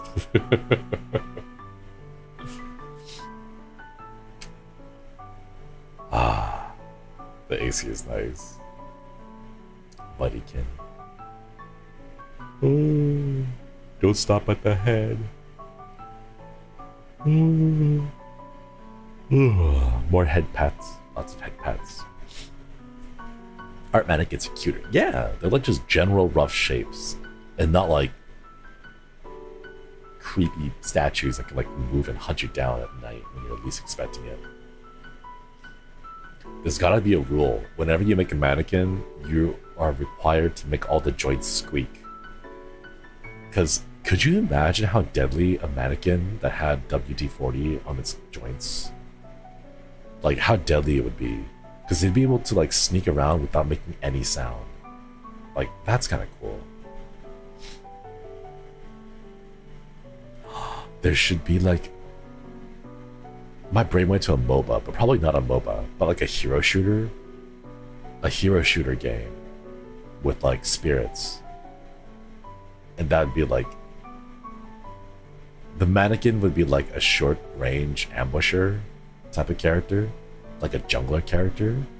So it would like fight in the jungle and like set up other mannequins to act as decoys and spies and wards. And then like if an enemy walks by close to a bush, you could like jump out and pounce at them. And then your teleport, like your mobility would be to like swap between active mannequins. That'd be kind of cool. So like, I don't know, you have like a supply of like 4 mannequins that you can set up across the map. And then the way that you move around the map is by teleporting between the bodies. So like either you have to destroy the body or like destroy the empty mannequin, which alerts enemies about your presence because they're like, they also act as wards. But if you don't, you leave open the option for someone to jump into that mannequin. That'd be kind of cool. That's just a hack from Dead by Daylight. I've never played Dead by Daylight.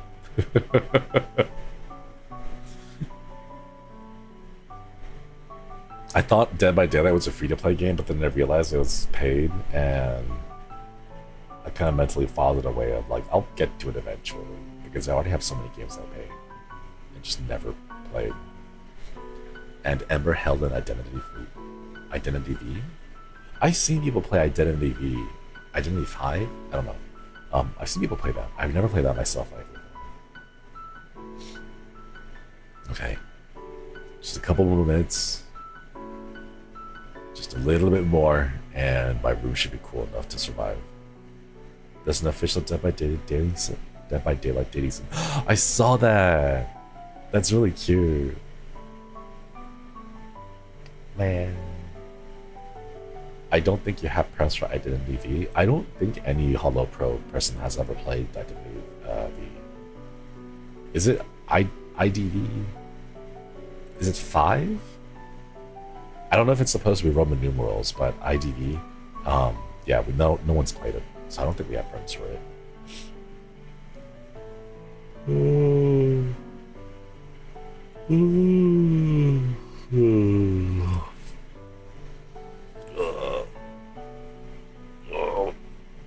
My back.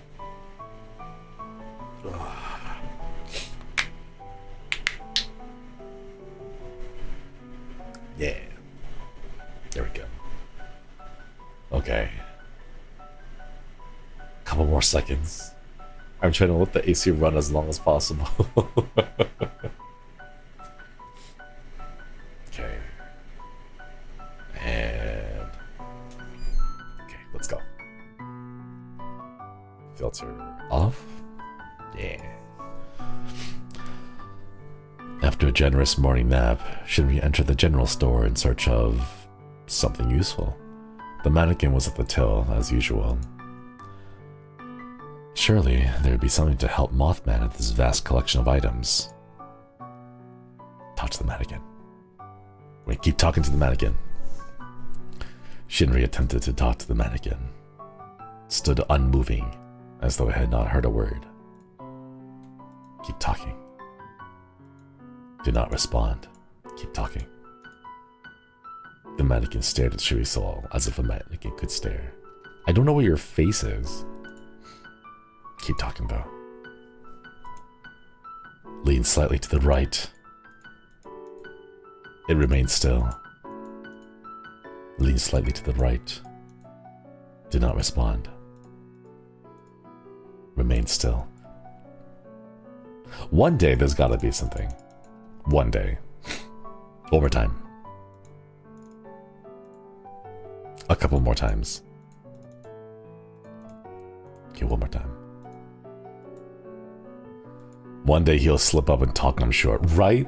Like the toys in Toy Story, that's like a thing. Because like, every now and then, back when I had seen the movie, for like a month afterwards, I would leave my room and just quickly peek back inside, just in case, you know, like, or leave the room, wait like 10 seconds, and then just quickly open the door and like peek inside, like, they move? Are they doing anything? Are they alive? You know, like, trying to catch them at the act. Or like, I would go and get like tissues and stuff. Like something very light. It's like post-it notes, tissues, thread if I had any. Floss. I used floss. And I would place like a line of floss like across the toys. So like, if they moved, I would know that the floss had been disturbed. But no, I've never seen them move, sadly. A tripwire? No, it wasn't that much. It wasn't anything like a dangerous thing. I'll pour myself some of the last water here. Oh.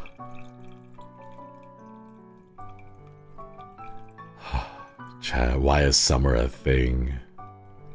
Why is heat a thing? If I could move, I want to move to like, I don't know, what place is high up in latitude, but also is like cheap and affordable.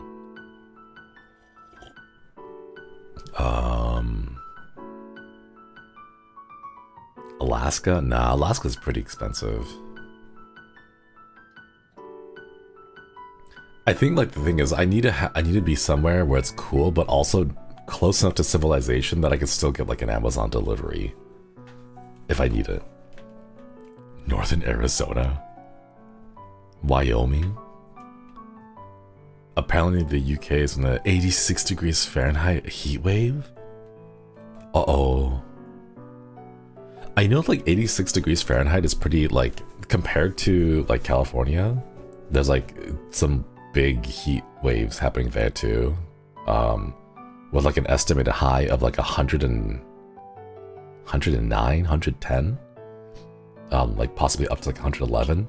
Like, I know relatively it's different, but like you gotta realize that like they don't have the infrastructure set up for air conditioning because they never needed it.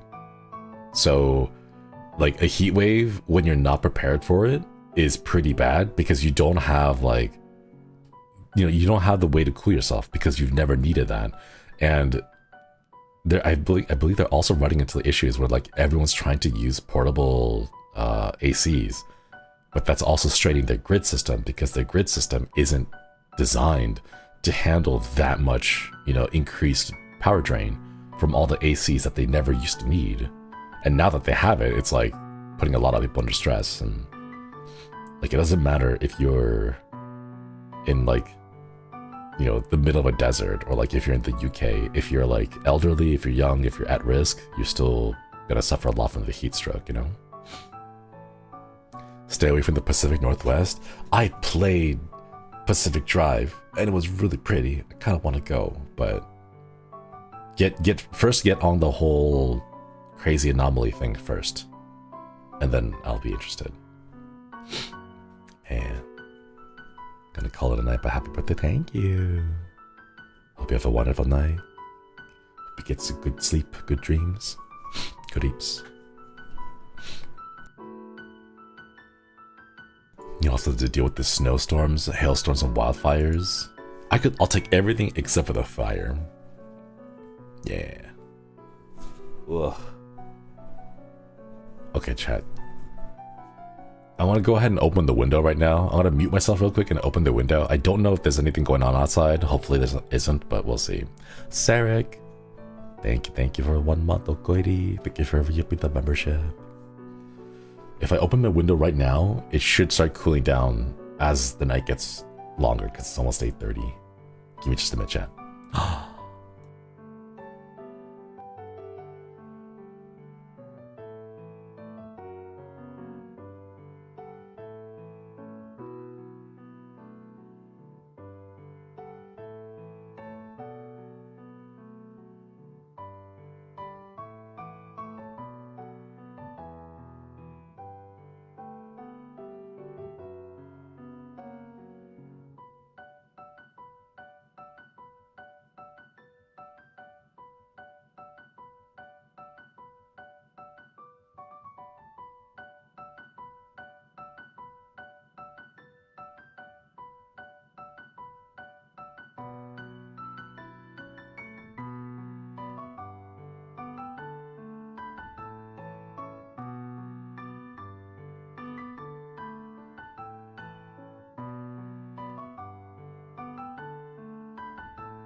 Alright, I'm back.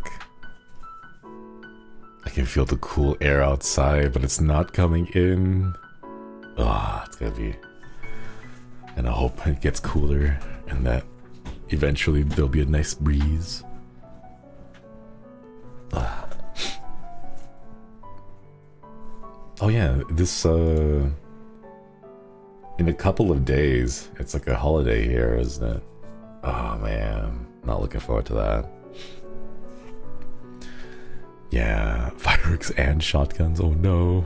Typical Sunday. It's gonna get worse this week, sadly, but I hope everyone is able to take care of your pets. Give them lots of love and pets. Yeah. Alright. One more time. Talk to the mannequin. No. Okay. One day we're gonna see it slip. And I don't know what I'm gonna do, but one day it will slip. Alright, let's go ahead and search. Shinri pored over the various shelves and looked into the numerous barrels for what felt like hours, but it was probably just a few minutes. As he glanced up in the glass case, he suddenly saw it. A handy megaphone. Just the sort of thing that might help people hear the quiet Moth Man, but This is just the first step. Are we gonna give the Mothman a megaphone?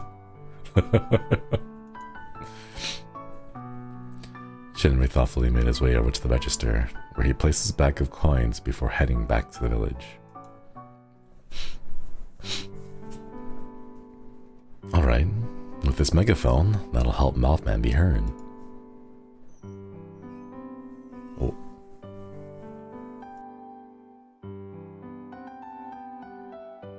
My neighbors are outside. Hang on a minute. Can you hear them?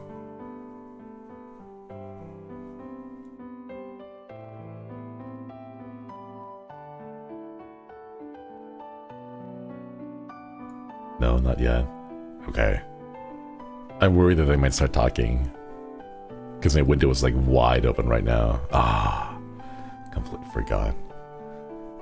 Horsing around. I hope they don't. But there was a time when they were just going around and like galloping in the backyard. Oh, they don't bust out the shoulder boom boxes. The neighbor vacuuming the concrete. No, it was just air blowing. The air blow? Is that what it is? The leaf blower. He was using a leaf blower on the concrete, and I was like, what are you doing? Like, why? Just use a broom. Just use a broom. It's not like, what? But yeah, we'll see. If they start talking, I'm just gonna go ahead and mute the mute, and then I'll close my window again. So we'll just see how far we can go. Galloping centaurs, they are. I tweeted this out last year, but I recorded some of them like galloping, and like you could hear them going like step, like clap, clap, clap, clap. You know, like in the backyard, because like I don't know what they were doing. They were wearing flip flops and they're just galloping around constantly. And every single time I would try to record for a voice pack. As soon as I got a good take, like right before I finished the line, they would start galloping. And it would be so loud that my microphone would pick it up, and it would just like ruin every single take. I have no idea what they were doing. Is your neighbor still leaf blowing his concrete? Maybe. I have not been back for a while. I've only been back for like a week. So I don't know what the neighbor was doing for the last 4 months, because I was in Japan this whole time, but I wouldn't be surprised. They've been doing it for like a year now. Or more than a year, actually.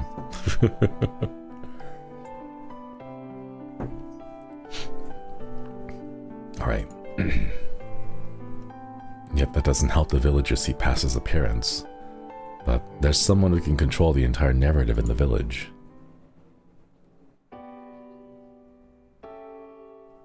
I see. And that lines up with what the Ikeda girl said about him saving her family. The Moth Man, he lives in the forest of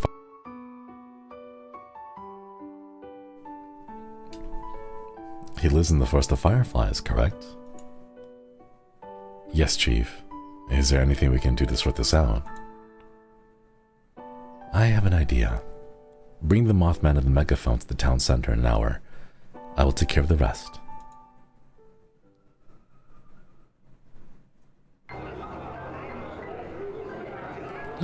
Ooh. Monster. It's so loud. We should kill it. Is that the one that... I am disappointed in so many of you. Are those the words you used to describe the guests to our beautiful village? Guests? How was that thing? The chief must have lost her mind. Is this how you want outsiders to see Shirogake village? But even worse than that is how you're treating these guests. You dare slander the guardian spirit of this village? Guardian? I've never heard. But how? This man who you repeatedly called a monster has been here since the village's founding. He is the Moth Man. Oh?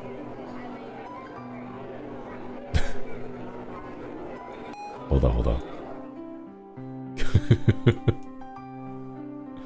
They're talking. The crowd is really loud.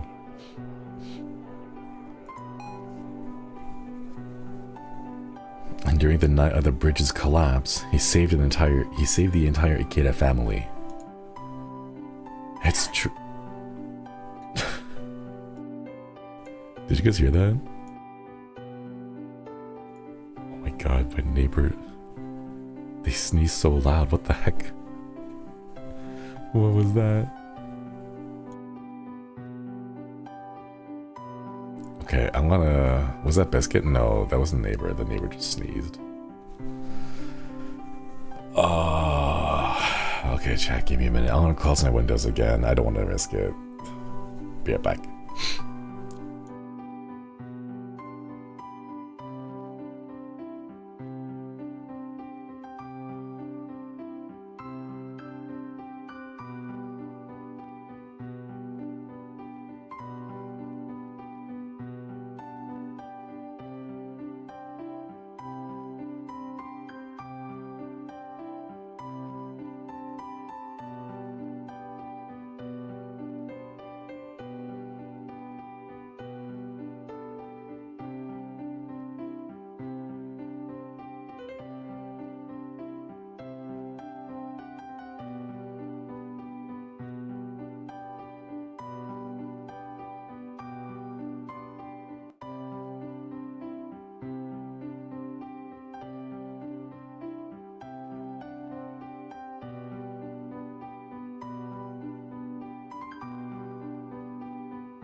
Alright, I got the AC back on here for a little bit.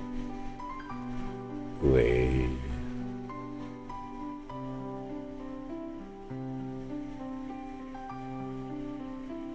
He's back. Welcome back. Thank you. We're chilling a little bit until it cools down again. Thankfully, the outside air is pretty cool. But my AC isn't working too hard because the outside is already it's been pretty cold already, so it's not like taking too much energy to cool it down again and blow it into the room.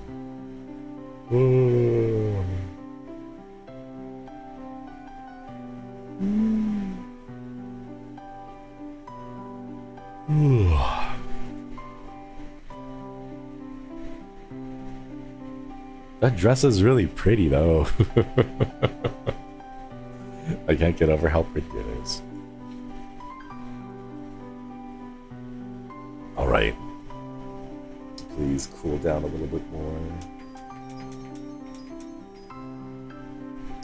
I wondered, you guys, like, I remember watching that one, I forget what show it was from, but a clip of the guys, like, when they turn on the air conditioner, they, like, drop it down by, like, a huge number.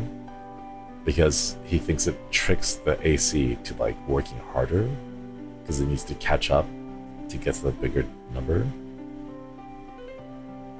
And I was like, wait, does that actually work? I'm not sure if it does or not. Like physics-wise, I get like maybe like you put out colder air to like drop the temperature more.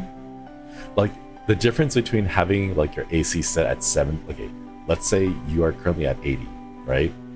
And then you set your AC to 75 versus setting your AC to 65. Because if you set it to 65, then it has to work even harder, right? So does that mean it cools you down from 80 down to 75 faster because it's trying to reach 65 as opposed to just having 75 the whole time? You know? I don't know if there was actually like a study done about that or like research into it. Gotta go sleep now. Have a wonderful sleep. We'll stop by. It's all good. Yeah. Makes sense to me. Maybe. Who knows? Befuddle the machine spirit to receive the highest results.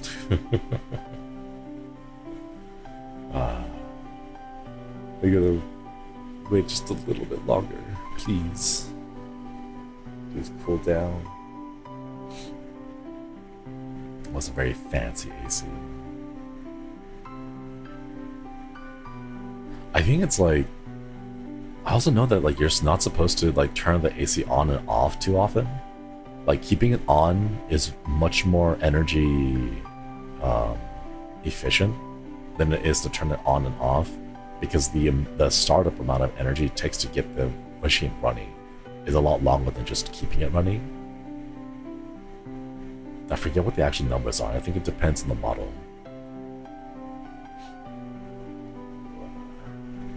Gas like the AC. The big one shake the wall. Yeah, it's a little too much. It's an old thing now. It's not too bad these days. Maybe we like more technology, better developed stuff. Yeah. Keep it on. No. My voice sounds funny if I have a filter on. It sounds really muffled. It sounds like I'm talking through blankets, and I don't really like that. Alright, here we go. And filter is off. It's true. Mommy and Daddy and me would be dead if he didn't save us. He has visions of the future, which have already helped the village. Even more so, the village will mitigate future disasters. Kiren, hello. Japanese cinema brutal AF, but I think I would die without my AC. Yeah, same. Kiren, thank you for the 16 months. Thank you for repping. I hope everyone in Japan is able to stay safe from the heat and the humidity. A friend of mine, he showed me a picture of his dehumidifiers. He got 2 of them. He has one on one side of the room and then another dehumidifier on the other side of the room. And like every single morning, he has to like open the tank and pour out like a gallon of water. And it's insane. No love to hear your voice of the sulfur hexafluoride, helium, but the opposite effect. I don't even know where I would find one. I tried the helium thing, but the helium thing didn't work for me, sadly.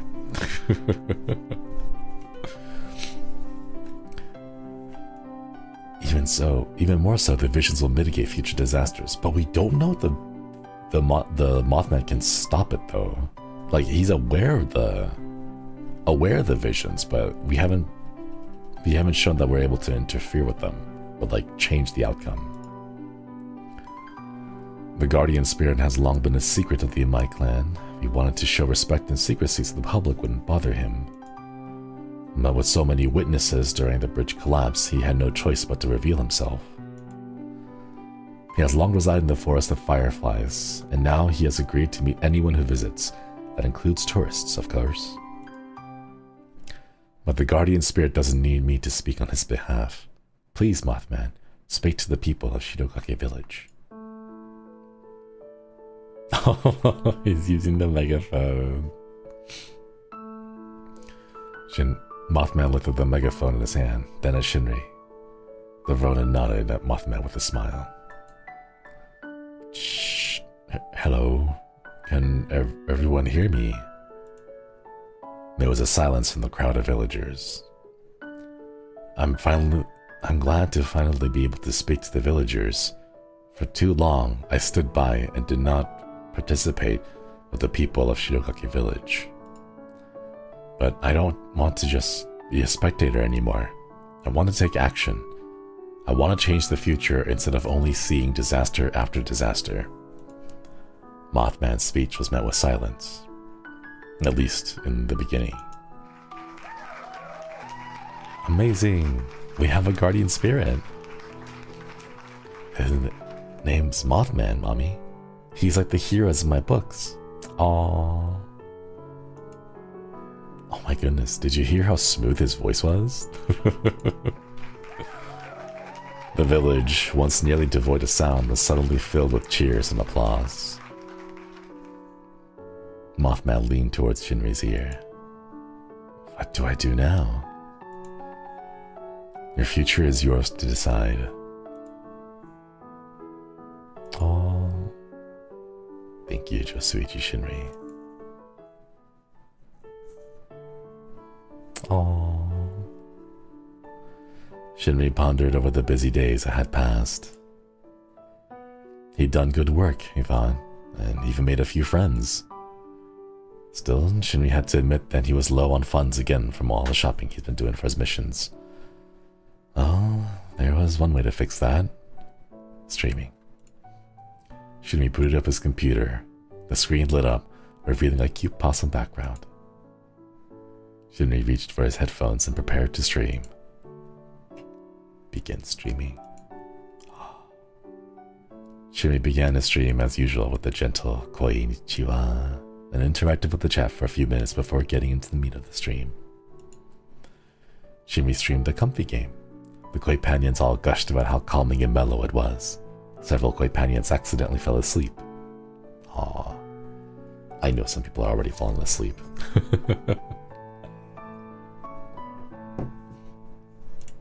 Shinri ended his stream with the koi yasumi, and everyone left satisfied. Aww. With that, Shinri prepared to sleep so he could adventure again in the morning. You can tell that it's unrealistic because I had no trouble falling asleep and I was able to get a good night's rest. That's how you know it's... That's how you know it's unrealistic, chat.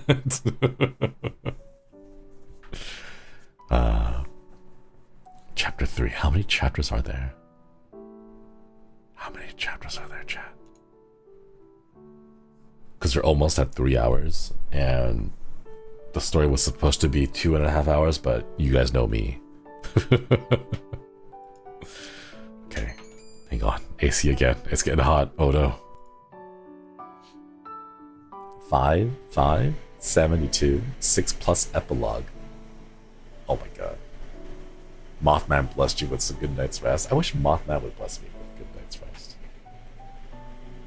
Just wear me out so much that I'm just exhausted and I pass out the moment my head touches the pillow. I have not been that exhausted in a while. Actually, no, that's a lie. I have been that exhausted. We were preparing for our 3Ds. I was practicing choreo for like... How long was my very first session? I think it was like 4 hours of choreo for Fansa. And even then I couldn't get it down. And I had to go practice when I went back at home too. And I was like, sorry Flayon, I need to practice this choreo. So I was like stomping on the ground above him. Weak Dust acts like Sandman said, aww. That'd be so sad though, you go to hug Mothman and every single time you hug, there's like a poof of dust and then the dust puts you to sleep. Have you seen the Mothman statue? It's quite funny. The one that's caked up, the one that people put money between its cheeks. Yeah, I've seen that one.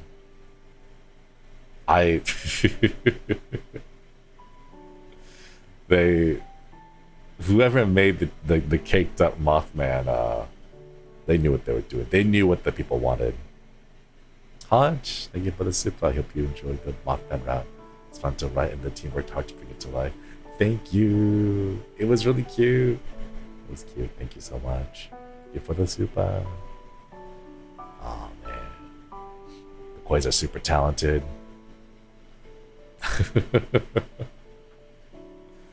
Is that when they were just in Japan? No, they've just been like money. Wait, no, sorry. Mothman's a separate comic. That's a separate topic. The caked up Mothman is a statue. I forget where it is, but like people go up to it. You know how like old statues are rusted and they have like that layer of oxidization on top, right? And you can tell when someone for example, there are thousands and thousands of dog statues, and every single dog statue has a bald spot on its head because everyone goes up and pets it. And because the hands pet the metal, it like breaks apart and like removes some of that oil, or the oil like removes some of that rust. So it ends up being very shiny on those parts. Yeah, the tarnish, right? So you can kind of tell, yeah, on the nose, like people boop the nose of dog statues so the nose is super clean and really shiny. Same thing with Mothman. Mothman's cakes are like well handled, well managed. Yeah. They are all good toppers and dessert pats, they do.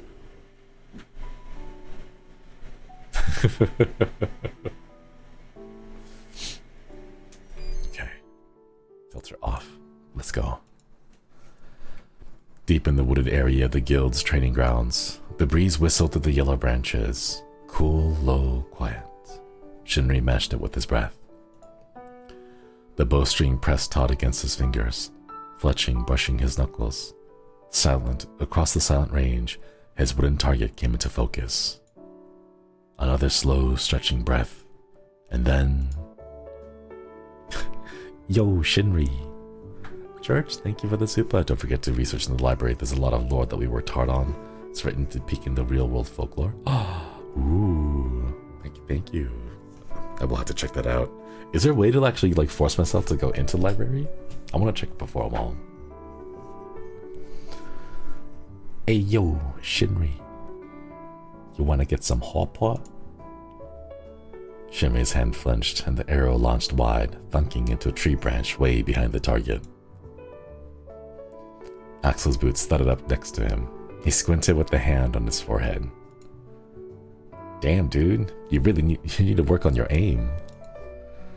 A slow sigh hissed through Shinri's teeth, Richard gritted in a smile. Yeah, I guess so. Anything I can help you with? Yeah, there is. You gotta take this mission for me, man. Please. Axel shoved a hand into his back pocket and whipped out a badly crumpled parcel of papers, immediately identifiable with the Guild Tempest mission seal. I'll tear that little... Thought it was funny to give me this. It's our jobs. Shinri slung his bow around his back and took the mission papers. The arrow wasn't going to retrieve itself, so he started walking as he read, and Axel kept pace. An alleged werewolf sighting in the Western Elysium Nature Reserve?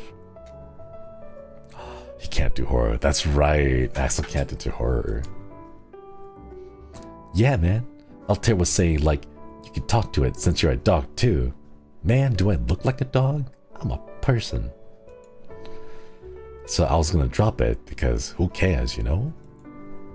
But Vesper said the park's all shut down because of it, and he really misses camping there. So you want me to take it? Yeah, because you're the monster guy, right? Altair just gave me this because he was being a little shit. Oh, that is cute. Dog-to-dog communication. Shinri glanced across the paper again, boots crunching to a stop under the tree with the arrow. A crude sketch of a werewolf showed a shadowy, lupine figure.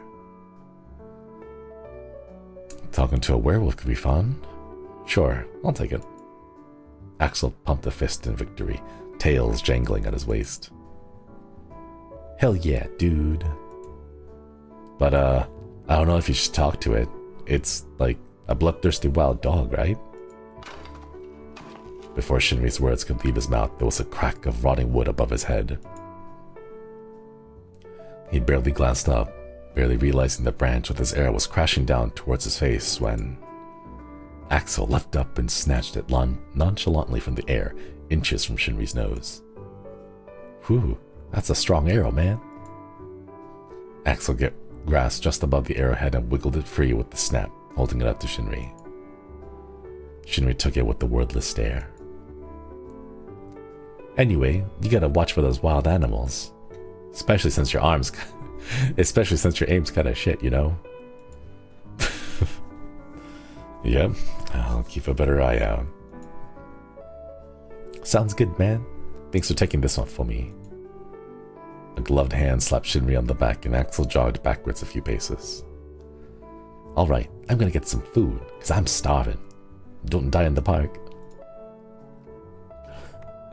I'm gonna get some hot pot. How does he say hot pot? Hot pot. Okay, I'll try my best.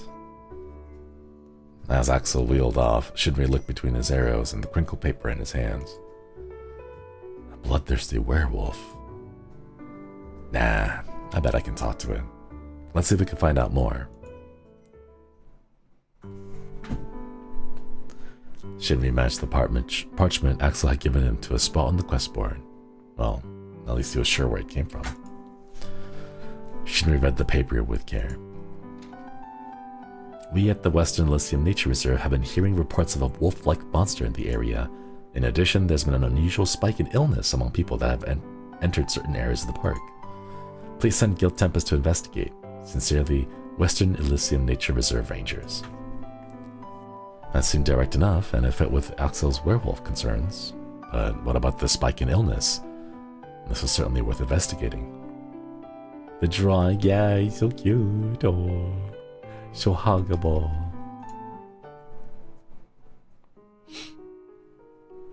Shinri again entered the quiet library and went to the place that stacks that Vesper had recommended. He pulled out the book and began to read about werewolves. Nothing really jumped out at him initially. There was all the usual information about full moon transformations, silver and silver bullets, wolf charming, and so forth. The text even suggested that a werewolf in human form could be identified by its unibrow. It seemed wildly inappropriate, honestly. However, when his eyes strayed over to the next page, the information painted a very different possible picture. Although the Faulad is similar to the modern werewolf stories and legends, the Irish werewolf is often shown as a protector or guardian rather than an unthinking, bloodthirsty creature. The scholars also debate if the Faulad. How do you pronounce this, Chad? Is it foul, odd, or Faulad? I'm not sure where the separation happens. Is the original source of the werewolf. Huh. The external forces responsible for the shift in positive, a good creature to one of fear and savage violence. Huh. Church, thank you for the super. It's pronounced Feola. Feola? Oh, thank you for letting me know. Feola. Further down the page, Shinri's eyes glanced over something about Feola warriors. References to Celtic warriors and their beliefs in fighting in the nude. But how would Shinri know whether he was dealing with the more traditional werewolf or a Feola?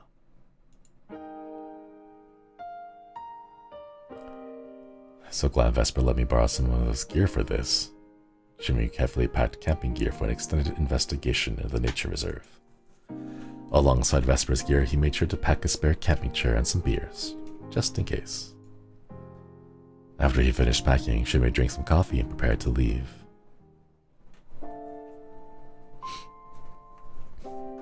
Oh, the little camp. Shinri traveled to the Western Elysium Nature Reserve and set up the camp on the edge of the restricted area. The weather was calm and a little cooler than the seasonal perfect camping weather. I better have a look around, see what I can find.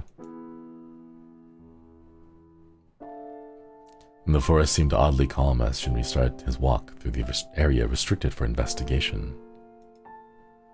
As Shinri was walking, he found a patch of very odd-looking flowers that looked like they had been mangled by wildlife. That's odd. A seemingly rabid coyote sprang out from the opposite side of the clearing and headed right for Shinri. I've played Etrian Odyssey. I know how to deal with this. Before the coyote could reach him, a large, intimidating shape broke away from the thick brush and tossed the animal away like a rag doll.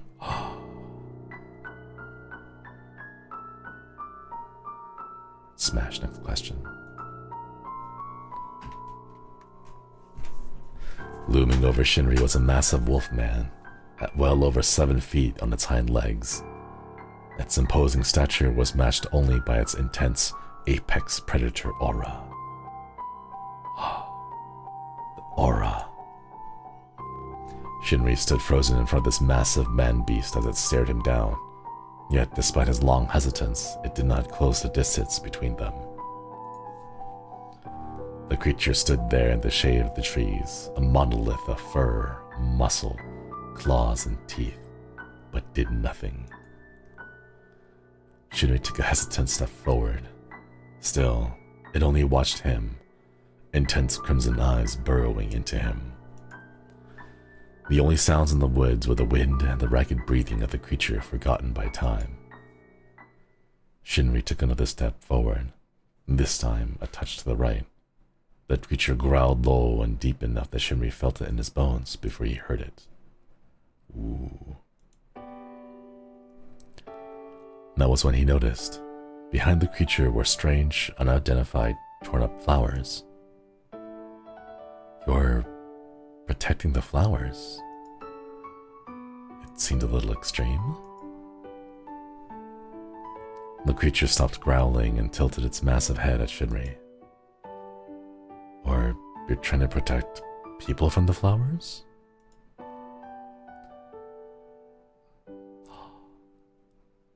I'm here because they wouldn't listen when I tried to speak with them reasonably. Now, I have no choice but to guard this section of the woods for the humans' sake. Okay, first things first. I'm Josuichi Shinri, field reporter for Guild Tempest. Can you tell me what's going on? Ah, he fluffy. Oh. The creature stepped into the light. Now that Shinri could see him more clearly, he understood the claims of the werewolf being in the area. The Feola looked almost identical to most werewolf descriptions. I'm Vordan O'Connell, a retired bodyguard, currently a botanist. I live in a cabin on the edge of the opposite side of the forest. Before the park, I'm just gonna say, chat, like, yes, I know you guys are seeing the abs, but like, if you guys know how fur works, you have to style those abs. Because, like, kangaroos have a lot of muscle, but like, you don't see, like, the muscles coming out, right? Like, you gotta trim. You have to, like, shave off a big chunk of that fur to get the fur short enough that you can, like, see the definition. You have to style it. Yeah, you gotta trim it, you gotta style it. He styled his fur to look like abs. Yeah, do we even know that there's abs underneath it? It could just be like fur.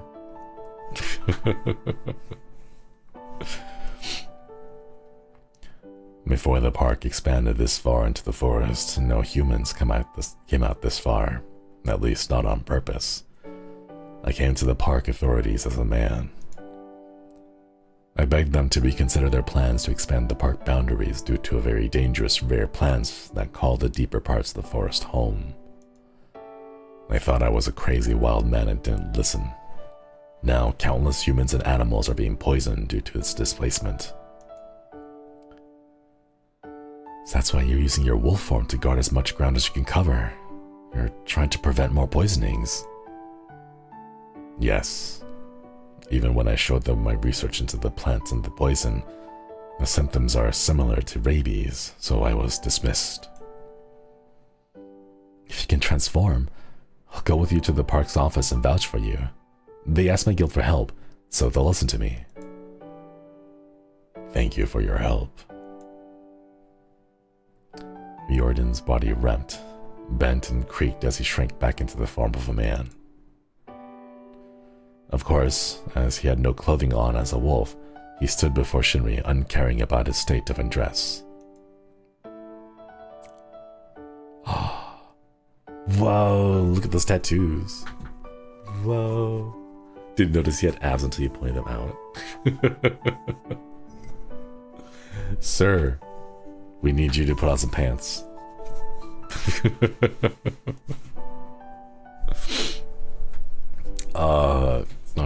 Sir. Okay, thankfully there was like a little bit of bush. There's still brush there. Where are the flowers? Shinri returned to the camp to find spare pants he packed, hoping they would fit Riordan. Good idea. After Riordan put on the pants, they walked to the park authority's office together. I like that his sprite updates with pants. The park official looked over Riordan's state of undress, lack of shoes, and full body tattoo, then ignored him in favor of Shinri. He's got little fangs, chat. Thank you for working so quickly, Mr. Josuiji. We can take him from here. Wait, no. You don't understand. Shinri proceeded to explain the situation before stepping aside and letting Riordan take over. Riordan explained the flowers and the danger they posed, along with the reasons why they couldn't simply be destroyed given the role they played in the ecosystem. The park official seems to be still a touch skeptical until Shinri corroborated Riordan's claims. Thank you for all your hard work, Mr. Josuiji. I'll let the board know, and we'll begin plans to reroute things in the park. Thank you, and please, call me Shinri.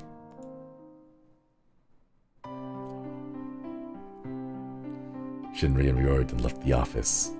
Shinri took the time and saw that he had wrapped up this quickly, since he had expected to at least 2 days to figure out what was going on. Hey, since I have some free time now, would you like to stay with me at my camp for a beer and some ghost stories? Beer and booze. Now we're talking. I'd be happy to. The cabin's a little far, so I would need to start walking now to make it back on time for the night, let alone dinner. Sleepover time. Oh, that shouldn't be a problem. The tent I brought with me is meant for a party of 4. Plenty of room for a couple bigger guys then. I'm in. But I warn you, I know some pretty scary stories.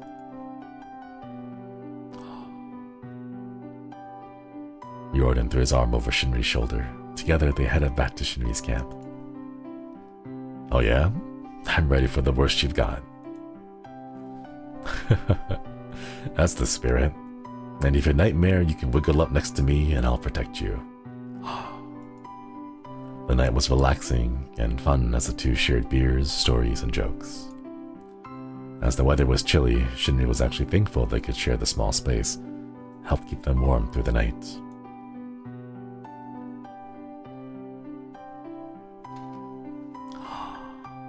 The next morning, what?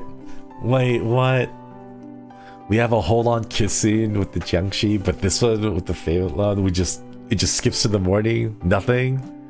What? It just skips to the morning. No. Give the people what they want.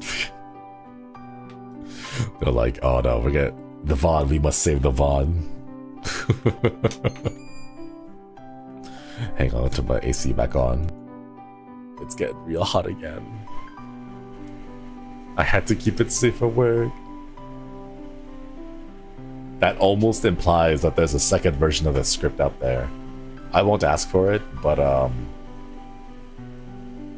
give the people what they want. Give the people what they want. That's all I'll say.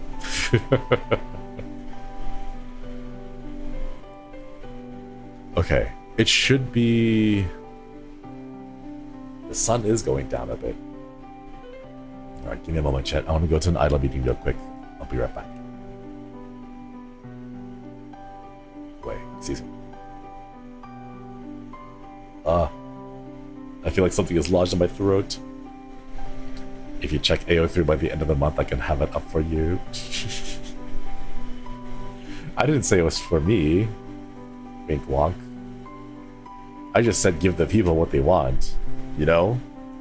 Just vague group of category, you know, just a category of people.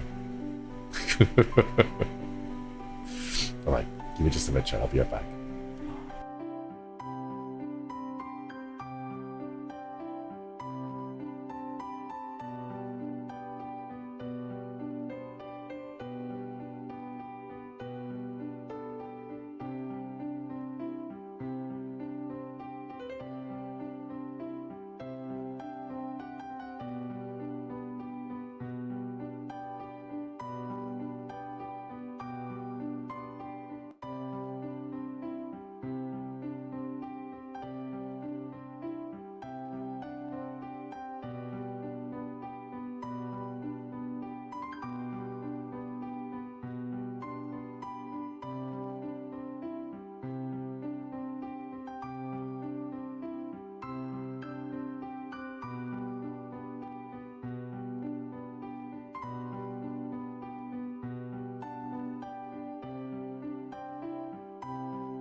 Alright, I am back. The sun is also down outside, so I'm gonna hope the neighbor doesn't come out again.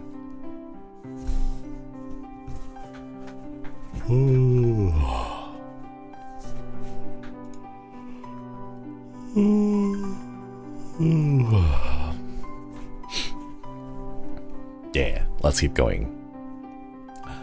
The next morning, Shinri woke up to a note with the address to Riordan's cabin on it, contact information, and a massive wolf fang as a parting gift. That's kind of metal. That's kind of metal, Chad. You meet someone, you have a sleepover party with them, and then they just leave you their teeth. Like, that's kind of wild. Like, what?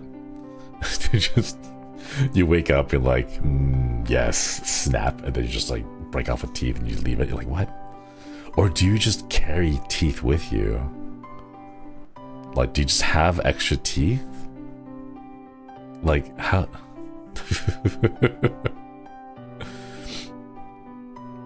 I don't know. It says it's his tooth. Okay, that's true. I shouldn't have assumed. Sorry, I shouldn't have assumed. A massive wolf fang.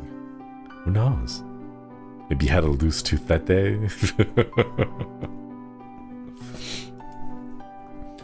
The note was signed. Stay safe, handsome. Oh, the little face. Wait. This face? This face implies that Riordan has internet connection. This implies that Riordan goes online and has a keyboard and everything. Like that, you guys know what the implications are, right? Because you don't write this as a face unless you have a keyboard. You only get this from keyboard facing, you know? He's just been writing that in letters. He said it was in a cabin, not that it wasn't an internet. I mean, you never know.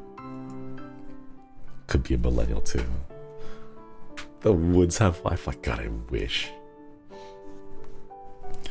After returning from the nature reserve, Shinri deposited the wolf fang and went back to his bedroom to work. Paperwork piled up shockingly fast in the guild every day. The end was never quite in sight. Still, Shinri felt confident in a job well done. He even thought how he might investigate a haunting tomorrow. Now, if he could only get a good night's sleep. Man, imagine that. Getting good night's sleep. Wee. Haunting. Oh, whoa. Hang on, I want to save here. Chapter 4. Okay, chat. I think we're gonna go through. We're about halfway, right? At least you can open the game, right? An alternate version of Shinri who's able to get a proper night's sleep. I'm gonna turn in. Good night, everyone. Happy belated birthday. Thank you.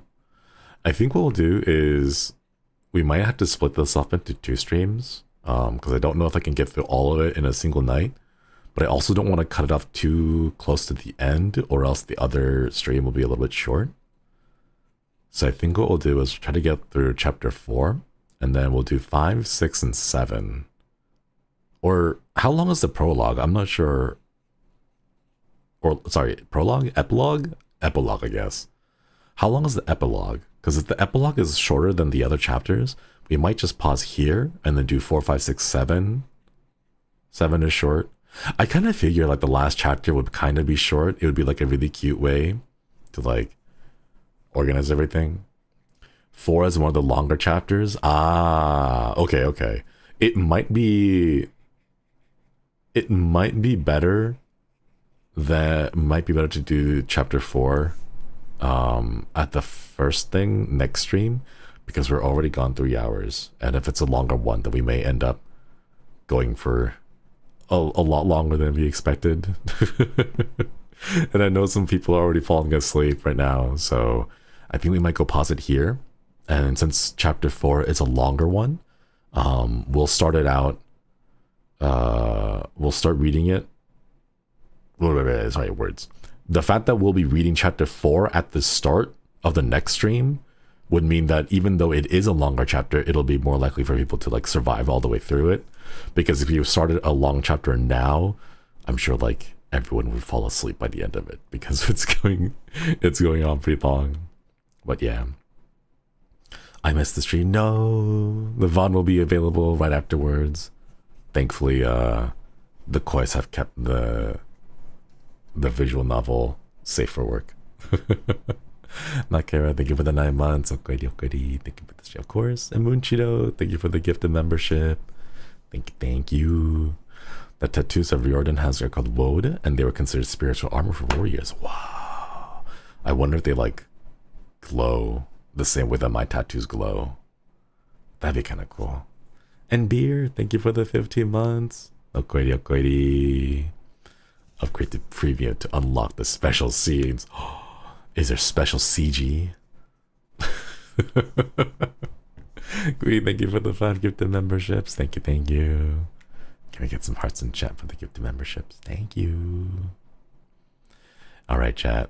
We'll go and call it here for today, and then we'll pick it up again. I don't have a schedule out for next week, but I'll try to fit it in maybe tomorrow so that we can just get it all done together. And then afterwards, we'll get back to our regularly scheduled streams. Oh, Annette, thank you for the 60 months. Okwedi, thank you for the stream. I sleep well and wake up refreshed with Shumi's voice. Thank you. I love to hear that. I'm really glad to hear it. All right. We'll probably finish it tomorrow. So no Minecraft Monday tomorrow. We will just go back and finish chapter 4, 5, 6, and 7. And then Gonna do like a proper review of all the leftover things for the birthday. And then we'll get back to some spooky stuff. Yeah. Oh, hang on. There's been no backup music. Let me bring the regular back. I might just back up. There has really been no updates, unfortunately, for Fatal Frame. I don't know when I'll get a chance to play it again. And if I do, whether it'll have to be something I play on a console or not. So please be patient for that. But I would not hold my breath. I don't know when we'll ever get the chance to do that. And it might be a while. So that's the only update I've got. Sorry, chat. I really want to finish playing it myself, but yeah. All right. Thank you all for stopping by. Hope you can continue someday. I hope so too. I really hope so too. But yeah. Comfy Dreamer CA, thank you. This is late, but I saw the VOD from yesterday's stream and I'm glad you liked the gifts from the 2 birthday projects. Thank you for streaming, of course. Thank you so much for working so hard on it. Thank you. Also, Koidi, thank you for ripping the membership. Alright, chat. Let's see who is currently streaming. I want to send you off on a raid to them. Oh wait, outro. Yeah. There we go. Alright. Quickly taking a look. It looks like Axel, Octavio, Roberto senpai. Axel's working on his schedule. We'll send him over there. Making a schedule and doing some work. I guess it'll be nice. It'll be like a nice little from one chill stream over to another chill stream. Have a wonderful time over with Axel as he works on. It looks like he just started like 10 minutes ago. So you're just gonna be hopping into him as he starts working. Blank, thank you for the super. Thank you. Oh, sorry about the lack of updates and schedules. I will have one out later tonight. But I can't wait to get back to some spooky games and get back into Stardew. It's gonna be good. It's gonna be good. Alright, chat. Koyasumi. Have a fun time over at Axel's. Koyasumi. Sorry, I'm tired. But this is your Radio Rodin, Josuiji Shinri, signing off. Koyasumi, and good night. I don't know if you heard the gurgle, but that gurgle at the end wasn't my mouth. That was my stomach. I haven't eaten food, so like it's just my stomach gurgling. Sorry. Bye bye.